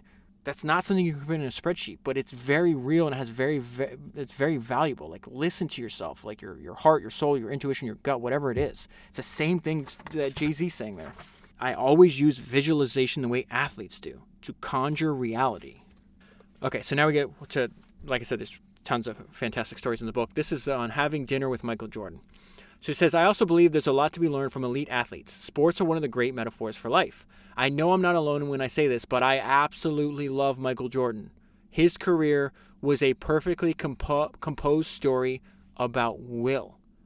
I went to his restaurant at his invitation to have dinner with him. And so he's like, this was just fantastic. I got to be a freaking, just an absolute fan, and I got to pepper him with any question I wanted to. So he says, I found out how much Jordan loves Hakeem Olajuwon. He pointed out that Olajuwon was a leader in steals, which is rare in his center, because he played center, which is rare in the center position. I asked him to name his 5 favorite centers, the best games he ever played, which championships meant the most to him. I got to be an unabashed fan. It was an absolute dream conversation for me. The things that distinguished Jordan wasn't just his talent, but this is the most important part and it speaks to exactly like his dedication, the dedication that Jay-Z had in his craft, the one that Kanye we mentioned earlier. Lock yourself in a room and do 5 beats a day for 3 summers. I deserve to do these numbers. The thing that distinguished Jordan wasn't just his talent, but his discipline, his laser-like commitment to excellence. That's something I always respect, especially in people who have great natural talents already.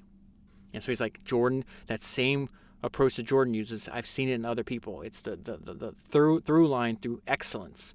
My earliest mentors in rap taught me that making music is work, whether it was Jazz locking himself in a room working on different flows, or Big Daddy Kane taking the time to meticulously put together a stage show.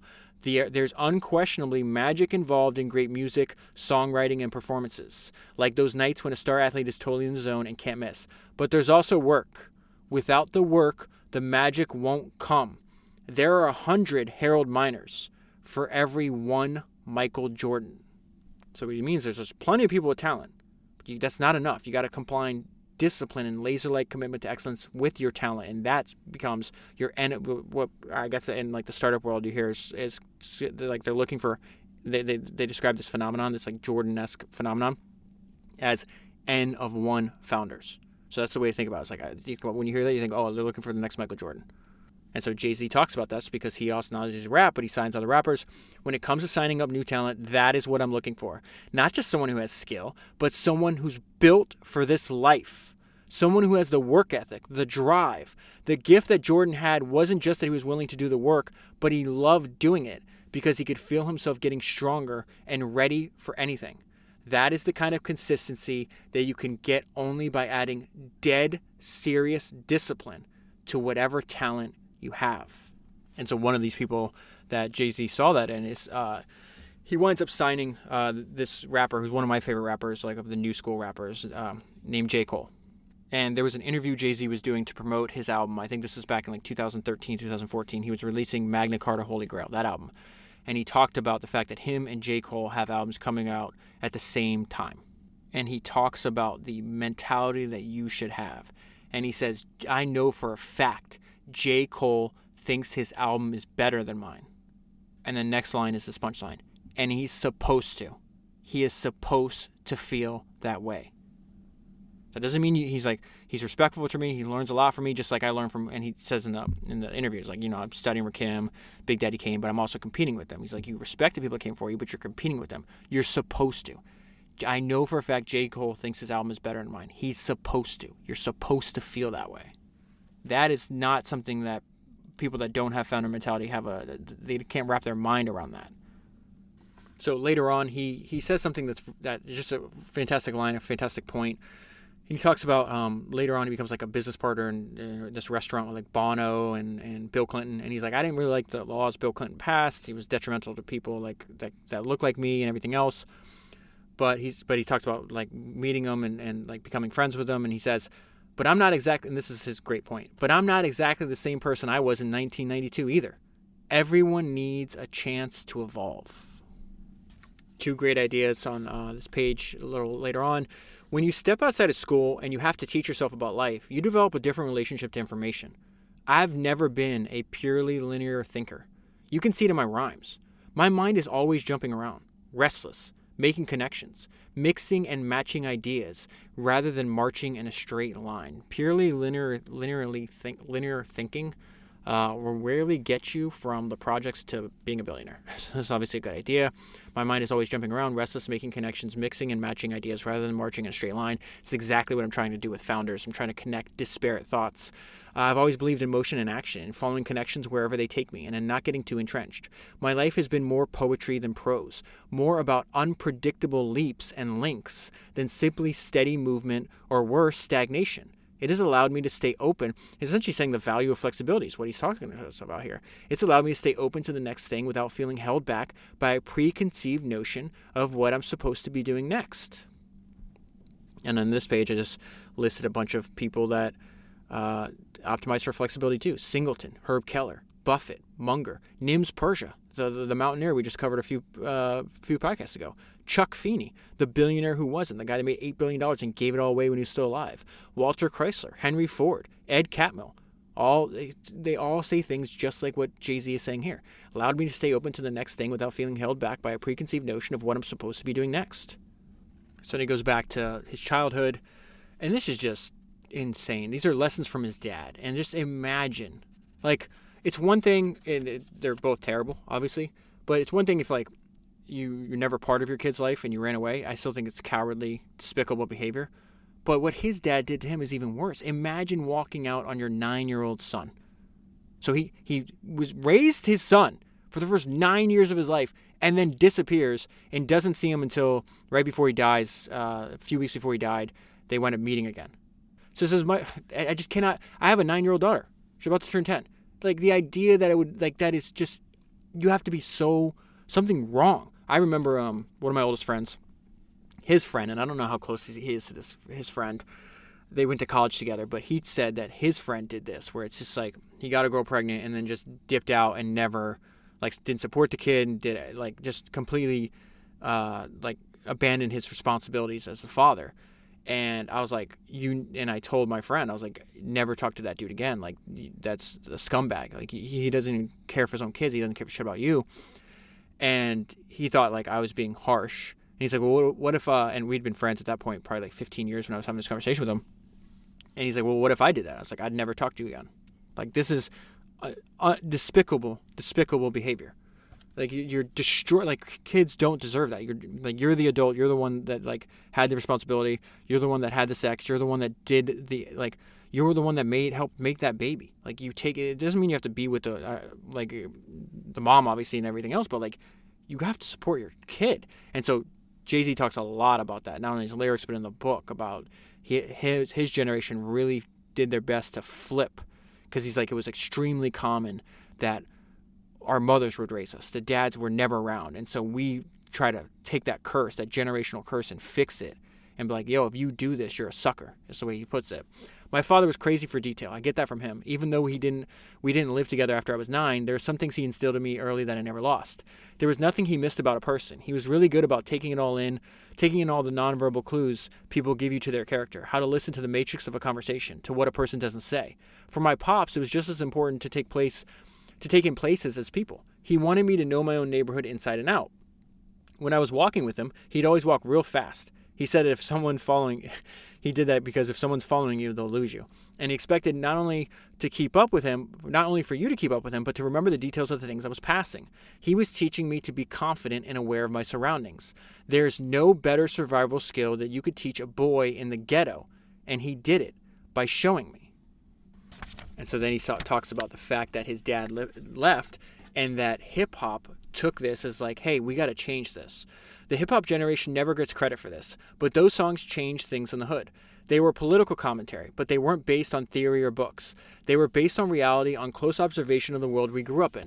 The songs weren't moralistic, but they created a stigma around certain kinds of behavior, just by describing them truthfully and with clarity. One of the things we corrected was the absent father karma our father's generation created. We made it, and Jay-Z puts it very eloquently, more eloquently than I could put it, and he says, we made it some real bitch shit to bounce on your kids. We as a generation made it shameful to not be there for your kids. So then he goes back to the burden of growing up poor and how you never, and I've seen this what he's about to describe to us, I've seen this in a lot of the books that we read as well. The burden of poverty isn't just that you don't always have the things you need. It's the feeling of being embarrassed every day of your life, and that you do anything to lift that burden. I remember coming back home from doing work, so selling drugs, out of state, with my boys in a caravan of Lexuses that we parked right in the middle of Marcy. I ran up to my mom's apartment to get something and looked out at the window and saw those 3 new Lexuses gleaming in the sun, and I thought, man, we're doing it. In retrospect, yeah, that was kind of ignorant. But at the time, I could just feel that stink and shame of being broke lifting off of me, and it felt beautiful. The sad shit is that you never really shake it all the way off, no matter how much money you get. And so all the way back, I think it's like Founders 115 maybe, or 116 actually. And it's Samuel Bronfman, who grew up extremely poor in Canada and winds up building the gigantic Seagram's business that like produced generational wealth. He's one of the first examples of this topic you and I have talked about a few times, which is the generational inflection point, where you have an entire family, a history of a family steeped in poverty, and you have the one, like Neo, like the Matrix, like you have the one person that's going to change the generational inflection point that changes the trajectory of the future generations forever. Sam Bronfman is that one in his family, and it's certainly the role I'm trying to play in my family. And it says Sam recorded recorded little of his childhood, except to reiterate how painfully he experienced the poverty in which his family lived. He worried that his parents might fail to make their payments on the family home.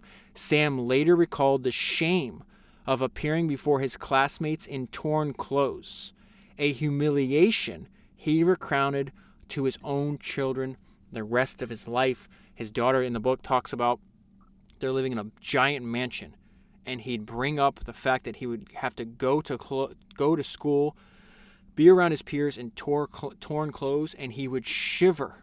Literally, many decades later, shiver at that thought. And what did Jay-Z just say? The sad shit is that you never really shake it all the way off, no matter how much money you get.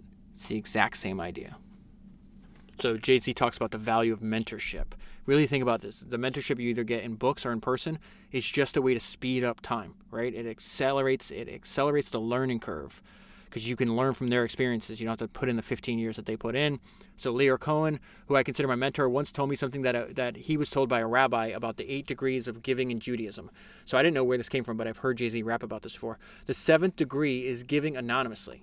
So you don't know who you're giving to, and the person on the receiving end doesn't know who gave. The value of that is that the person receiving doesn't have to feel some kind of obligation to the giver, and the person giving isn't doing it with an ulterior motive. The highest level of giving, the 8th, is giving in a way that makes the receiver self-sufficient. So now we get to the point where he describes this as literally crossing over from one life to another. From going from I'm a full-time drug dealer to I'm a full-time rapper. All of these threads came together at a pivotal moment in me. The moment when I fully crossed over from one life to another. I was sitting across the table from Ruben Rodriguez, who was a music business vet wearing the uniform. Double-breasted silk suit, pinky ring, tie. The room, the table, the view outside the window of a skyscraper, the whole scene was surreal to me. I'd been living like a vampire. The only people I'd seen in weeks were the people in my crew down south, and of course the customers, the endless nighttime tide of fiends. My hands were raw from handling drugs and handling money. My nerves were shot from the pressure. Now I was in this office. Sitting next to me was Dame Dash. So this is going to be one of his co-founders. He says Clark Kent, the producer. So Clark Kent was a well-known New York producer and DJ. And he's another important person in Jay-Z's life. He made beats for him, put him in the music business. He says, and he introduced him to a bunch of people. Clark Kent was the person who introduced me to Dame. Clark was pivotal at this stage in my life. In the mirror, all I saw was a hustler. Clark would find me and say, let's do this music. I appreciated him. Clark Kent, Ty, Beehive, all these other people, they would encourage me. But I was also skeptical about the business that I would I was so skeptical about the business that I would get annoyed at them. Beehive, which is his cousin, used to really come down hard on me. He was real honest and direct and told me straight up he thought I was throwing my life away. Clark thought I had something. This is why, again, if we can encourage, especially younger people, it's just so important.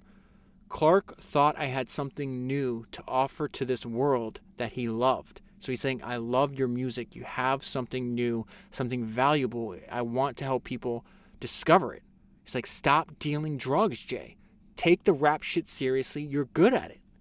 Clark knew Dame Dash, was hungry for talent to represent so he could break into the music industry and thought we'd make a good match. Dame walked into the room talking and didn't stop. He was a Harlem dude through and through.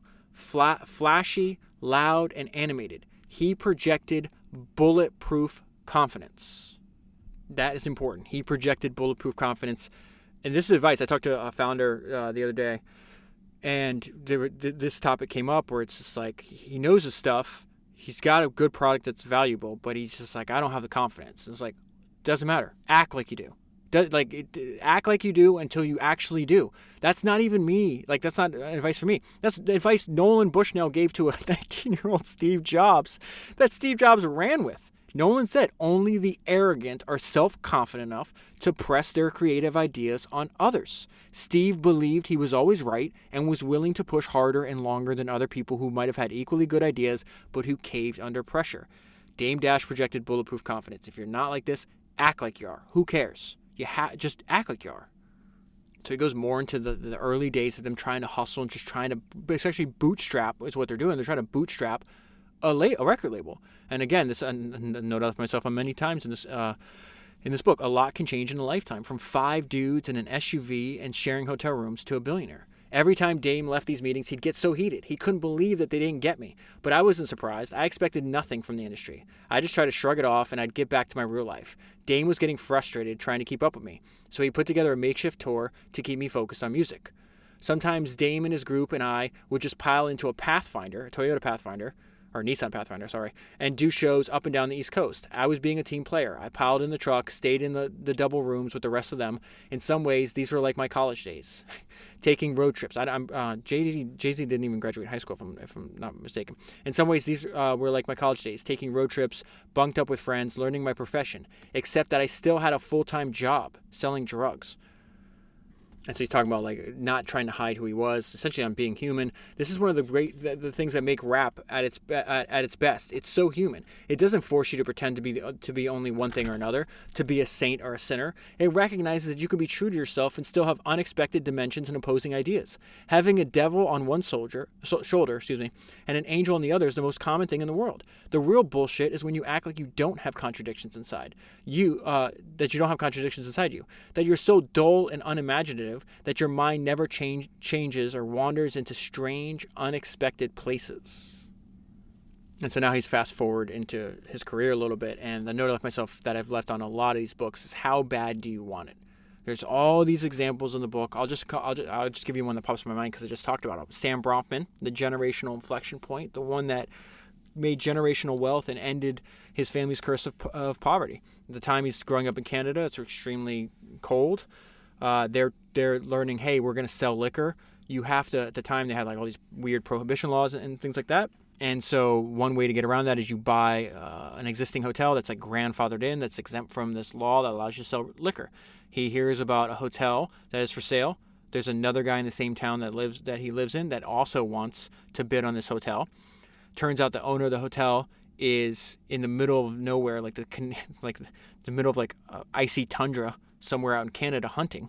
And so you have Sam who wants the hotel to make an offer on a hotel. You have Sam's competitor that wants to make an offer on a hotel. They found out the guy's not going to be back for a few weeks. The other guy's like, okay, I'll just wait. Sam's like, all right, where's the guy at? He's in this remote, Yukon territory or whatever it is.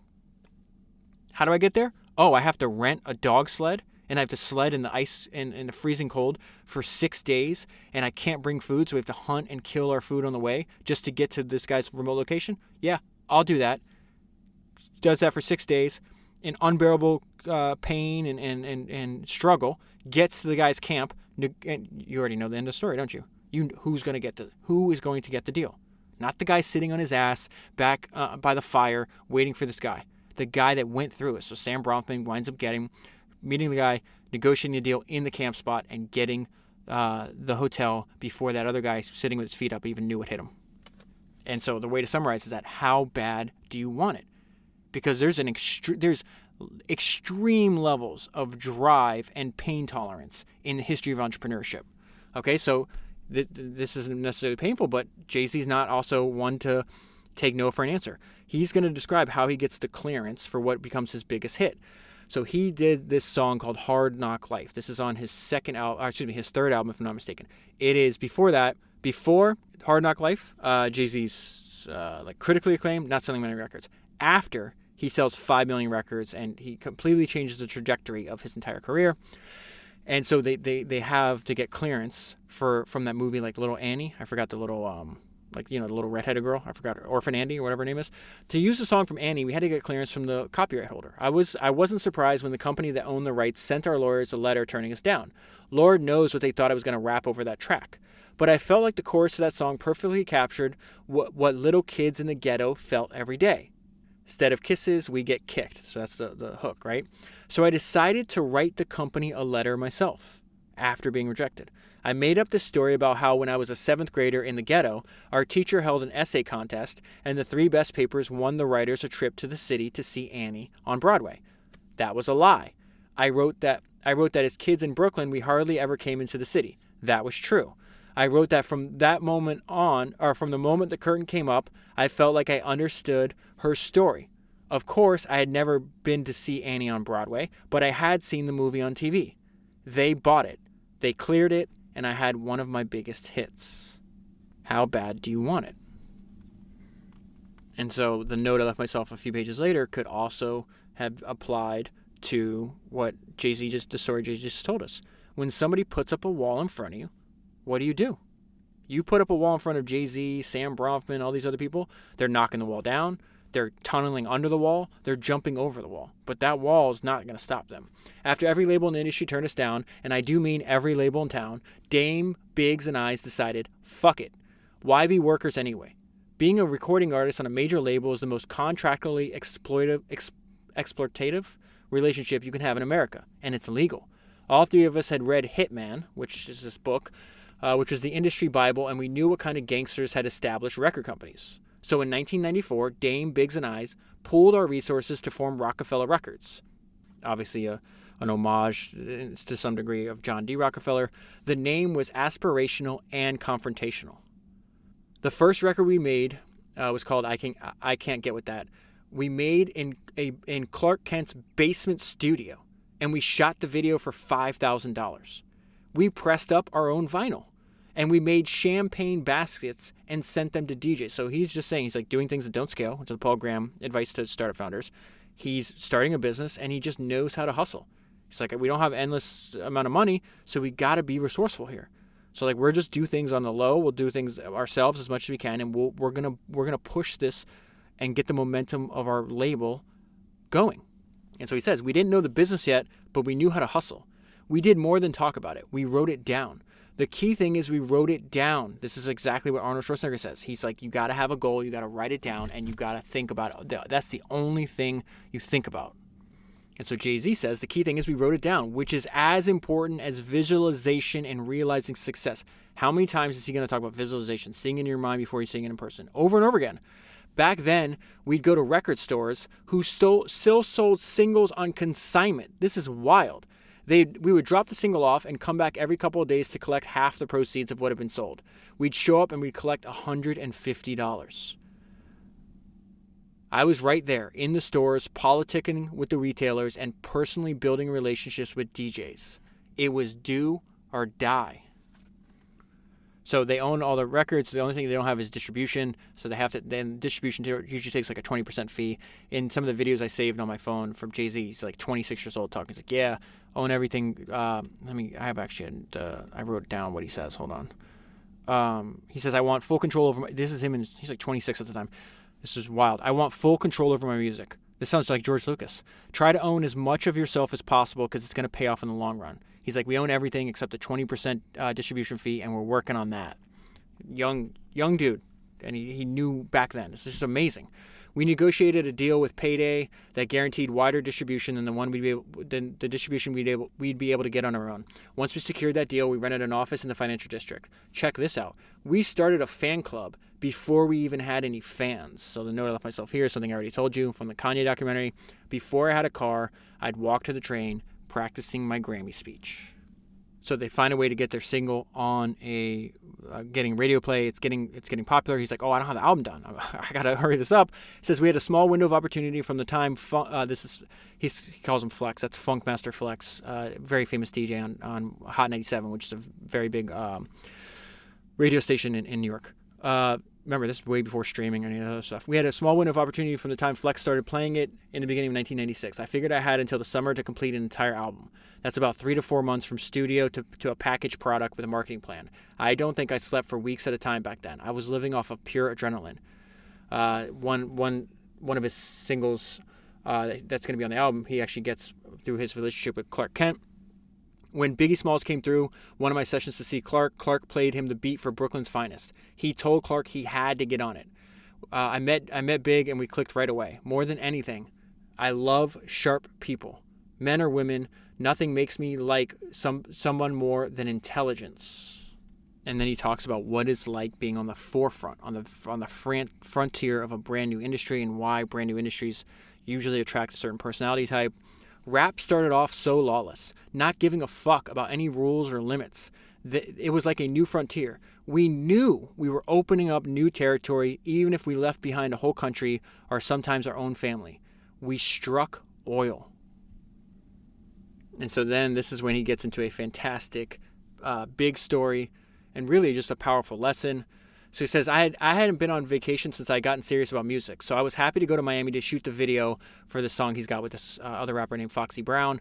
Big was touring, but he took the time out to fly down and make a cameo in the video. Big loved to smoke weed. But I could count the number of times that I had smoked trees. Champagne and the occasional Malibu run were my thing back then, but mostly I like to stay sober. The better to stay focused on making money. I come from the class of hustlers who looked down on smoking as counterproductive. We used to judge dudes who smoked as slackers. When I did smoke, it was on vacation in the islands. But when Big asked me to smoke with him, I told myself, relax, you're not on the streets anymore. It was happening and I had to admit it. I was out of that life. So I smoked with Big, and he smoked blunts. The last time I had smoked, whenever that was, I'm pretty sure I was hitting a joint. A couple hits later and I was high as shit, sitting there, feeling outside of time, slightly stuck, and laughing uncontrollably. Big leans in so only I can hear him. I gotcha. That fucked me up. Big was a friend, but also a competitor. He gave me an important lesson at that moment. They call it the game, but it's not. You can want success all you want, but to get it, you can't falter. You can't slip. You can't sleep. One eye open, for real, and forever. Big's joke was such a small thing, but I was like, fuck that. The director was setting up shots and all that, and I went to my room and I sobered up before I came downstairs. When I came down, Big was laughing. His laughter was a beautiful thing, even when the joke was on me. This time, I leaned in close to him. Never again, my dude. And so that might be surprising because maybe he mentions in his music smoking or drinking. I mean, he sells alcohol, for God's sake, right? But it's really interesting. Like, again, actions express priority, which might be my all-time favorite maxim. Like, what you do is what is actually important to you, not what you think in your mind or what you say. And it's interesting, like, he might rap about smoking a blunt or drinking or whatever, but he's telling us, he's like, no, I actually don't like smoking that much and I don't like drinking that much. Like, I try to stay a clear mind. He talks about that too, is like, especially in hip-hop in the 90s, they glorified, like, going to the club. That was really big. They would hang out. And so he tells a story in the book where he would show up to do a performance. He'd get on stage at a club, do a couple songs, and then people think, oh, Jay-Z's here. And in many cases, you'd even be like paid by the club to show up because it's like, oh, Jay-Z's here, so those more people come, the more alcohol they sell them, et cetera, et cetera. But he's like, what I would do is, like, I'd get on stage, I'd rip it for 10 minutes, and then I'd leave. I'd get in my car and I'd go home or I'd go back to work or whatever. He's like, I'm not hanging out in the club. I'm not wasting time like that. So here we go. Jay-Z talking again about studying and learning from the greats that came before him. Slick Rick was the wittiest shit out back then. He could make the rawest rhymes sound like masterpiece theater, and he had the kind of style that hustlers aspired to. His songs were energetic and hilarious. Like all great comics, he knew how to hide deeper emotion between his punchlines. He kept it clean and honest and respected his listeners enough not to manipulate them. Slick Rick taught me that not only can rap be emotionally expressive, it can express those feelings that you can't really name, which was important for me and a lot of kids like me who couldn't always find the language to make sense of our feelings. Then he talks about another guy that he was studying, which is Scarface. And so he says, Scarface is one of my favorite rappers and maybe the first truly great lyricist to come out of the South. He's known as a rapper's rapper, and it's true. He gets respect across the board, and his influence is enormous. His music is an extended autobiography. Scarface always feels like he's rapping right in your ear, like the guy next to, like the guy on the next bar stool unburdening himself of a story that keeps him up at nights, or a nightmare that comes back to him all day. The power of his stories come in part from his willingness to pull the covers off of taboos, to get into the shit that people pretend isn't really happening. And so that's why I try to bring up these crazy stories in the books, because I feel there's stories in the books that people are willing to share in like an autobiography or memoir form that they just won't talk about in like an interview or in otherwise, and like they'll talk about the stuff in private. They're not talking about publicly. They'll put it in their books towards the end of their life. And so that line really hit me. His willingness to pull the covers off taboo, to get into shit that people pretend isn't really happening. So Scarface is also, I'm going to really try to convince you to watch that Kanye documentary if you haven't seen it, but Scarface makes an appearance in that documentary. At this time, Kanye had produced a song or two from Scarface, and he asked Scarface to come to the studio to listen to his music. And so Scarface says two things that are really interesting. One, he pulls up. He's like, "What the?" Like at the time, Kanye's having this video crew like follow him around, and he's like, Scarface is like, "Why are the cameras here?" He's like, "Oh, they're doing a documentary on me." And he's like, "On who?" He's like, "On you." And you know, Kanye's barely known. You might know him as like a supplier in an industry, right? Just because he's making beats for people. And so Scarface says something about Kanye that really demonstrates the relentless resourcefulness that a young Kanye West had. Forget everything you know about him now. That's irrelevant. Study the first 2 episodes of this documentary. Tell me that's not founder mentality. Tell me that is not founder mentality. That, like, it's just amazing what he did. To not only like put in 12 years of practice of his craft, but then to make people believe. But Scarface says when he learns that the documentary crew is for him, he goes, "That goddamn Kanye be pulling rabbits out the hat, man." That is the perfect way to describe relentless resourcefulness. Pulling goddamn rabbits out the hat. Or excuse me, goddamn Kanye be pulling rabbits out the hat, man. It's the exact quote. But anyways, the real reason it's important is because he goes in and he's like, "Listen, I know you like my beats. I want to play you music that I have rapped on." And so and you see this in the video. That's why it's crazy. Or in the documentary, he plays it. And this, again, Scarface at this point is a legend. One of the best to ever do it so think about it, it's like Kanye's aspiring to just be taken serious as a rapper. Not only is Scarface taken serious as a rapper, he's widely acknowledged as one of the best to ever do it. And so he plays that song for him, and we get this on the documentary. It's on tape. And he says, "This is incredible." And then the narrator of the documentary says, "Getting validation from one of the best rappers alive was more encouragement for Kanye to keep moving forward." It is so important to encourage the next generation as much as you possibly can. This is a tale as old as time. Go back to Henry Ford. He's like, "This is weird, man. All the cars at the time, they're either steam or they're electric cars. I'm really thinking that the internal combustion engine is like it's self-contained. We can fuel it, can go farther, it's more reliable, etc., etc." He winds up meeting his hero, right? He didn't know him at the time. They wound up being really good friends, but at this time they weren't. He meets Thomas Edison. And he gets to explain his idea to Thomas Edison, and 7 words from Thomas Edison changed the trajectory of Henry Ford's life. You have the thing. Keep at it. And it says, with encouragement from the man who Ford regarded as the greatest inventive genius in the world ringing in his ears, Ford returned home with the conviction that he should persevere. Go back to the Kanye documentary. After Scarface leaves, Kanye is in the parking lot, beaming, full of energy and enthusiasm. And he said it was incredible.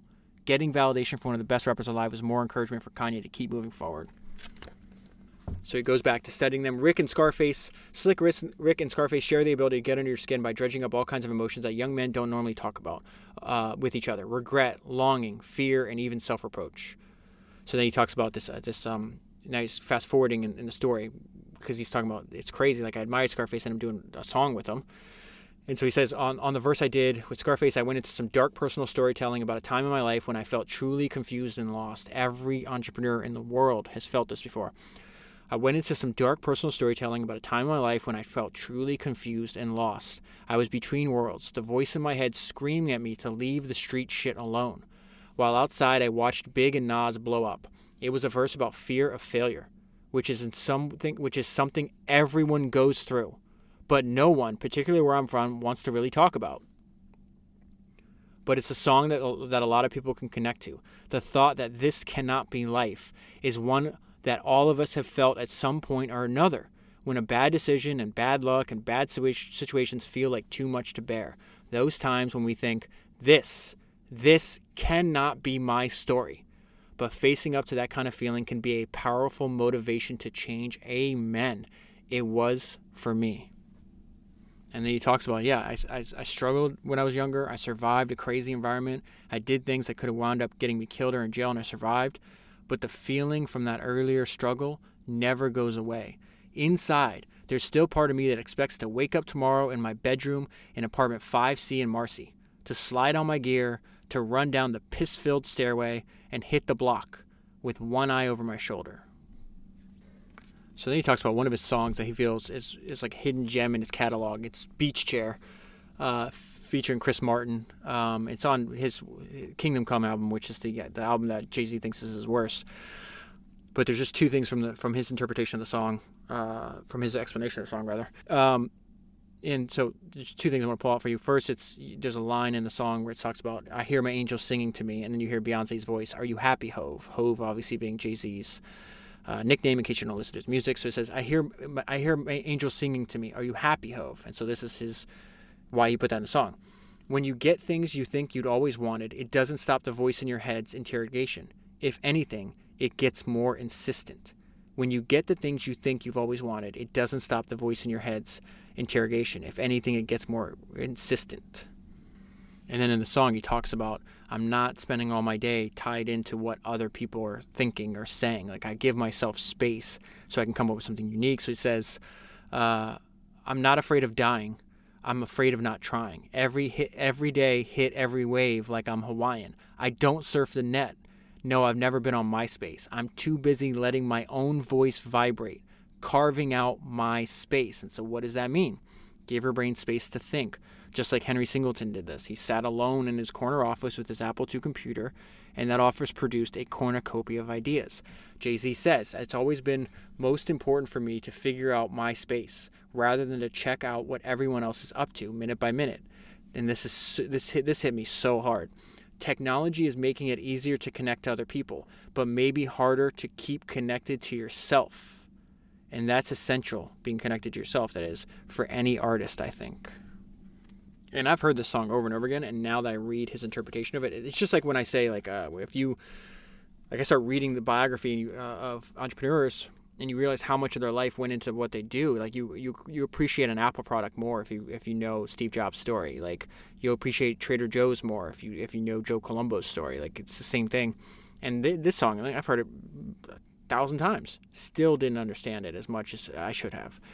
And really and the fact that he doesn't write this down is just insane talent. So he is speaking, this is still the same song. He's speaking to his unborn child, and this is before he was a parent.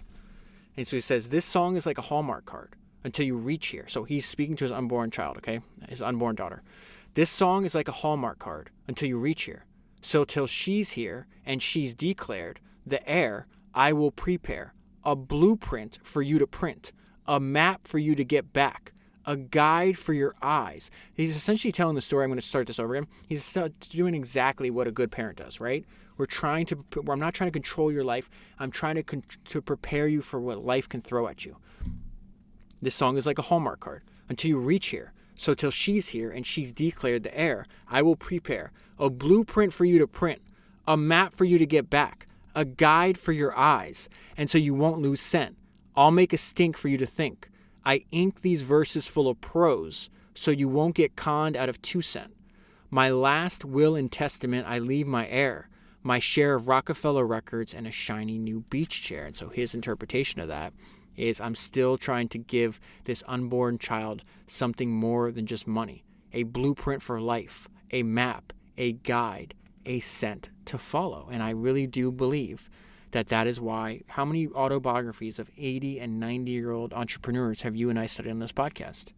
They know, like, I got a couple more years, man. Maybe I got a couple more months. And they just sit there and they write all their best nuggets of wisdom. And they're trying to give us something to follow, a blueprint, a map, a guide, a scent to follow. And then I'll close with what Jay-Z says about the power of language and storytelling. What he's about to describe here is the same. I feel the same way with these books, and I think that's why biographies hit so hard when you read them. Whether it's in a movie or a television show or whatever, the best characters get inside of us. We care about them, we love them, and we start to see ourselves in them. And in a crazy way, we become them. And that is where I'll leave it. I absolutely loved reading this book. If you are a Jay-Z fan, no brainer. Don't make the same mistake I did and not read it. Even if you're not a fan of his music or you don't know much about it, there's still just a ton of lessons, I think, from hearing his story that can be applied to your life. So if you want to get the full story, read the book. I'll leave a link in the show notes. If you buy the book using that link, you'll be supporting the podcast at the same time. If you want to give a gift subscription to somebody else, that link is below and is also available at founderspodcast.com. I'm seeing a lot of people do something that I think is really smart, something that I've seen other people do. Like Jeff Bezos talked about the importance of having a shared base of knowledge with coworkers. So they'd executives in the early days of Amazon would read the same books. They'd have this basically shared base of knowledge. So I'm seeing a lot of people like from the same company buy gift subscriptions for other people in the company. So that, in case you haven't thought about doing it, that's an opportunity. Links down below, also at founderspodcast.com. That is 238 books down, 1,000 to go, and I'll talk to you again soon.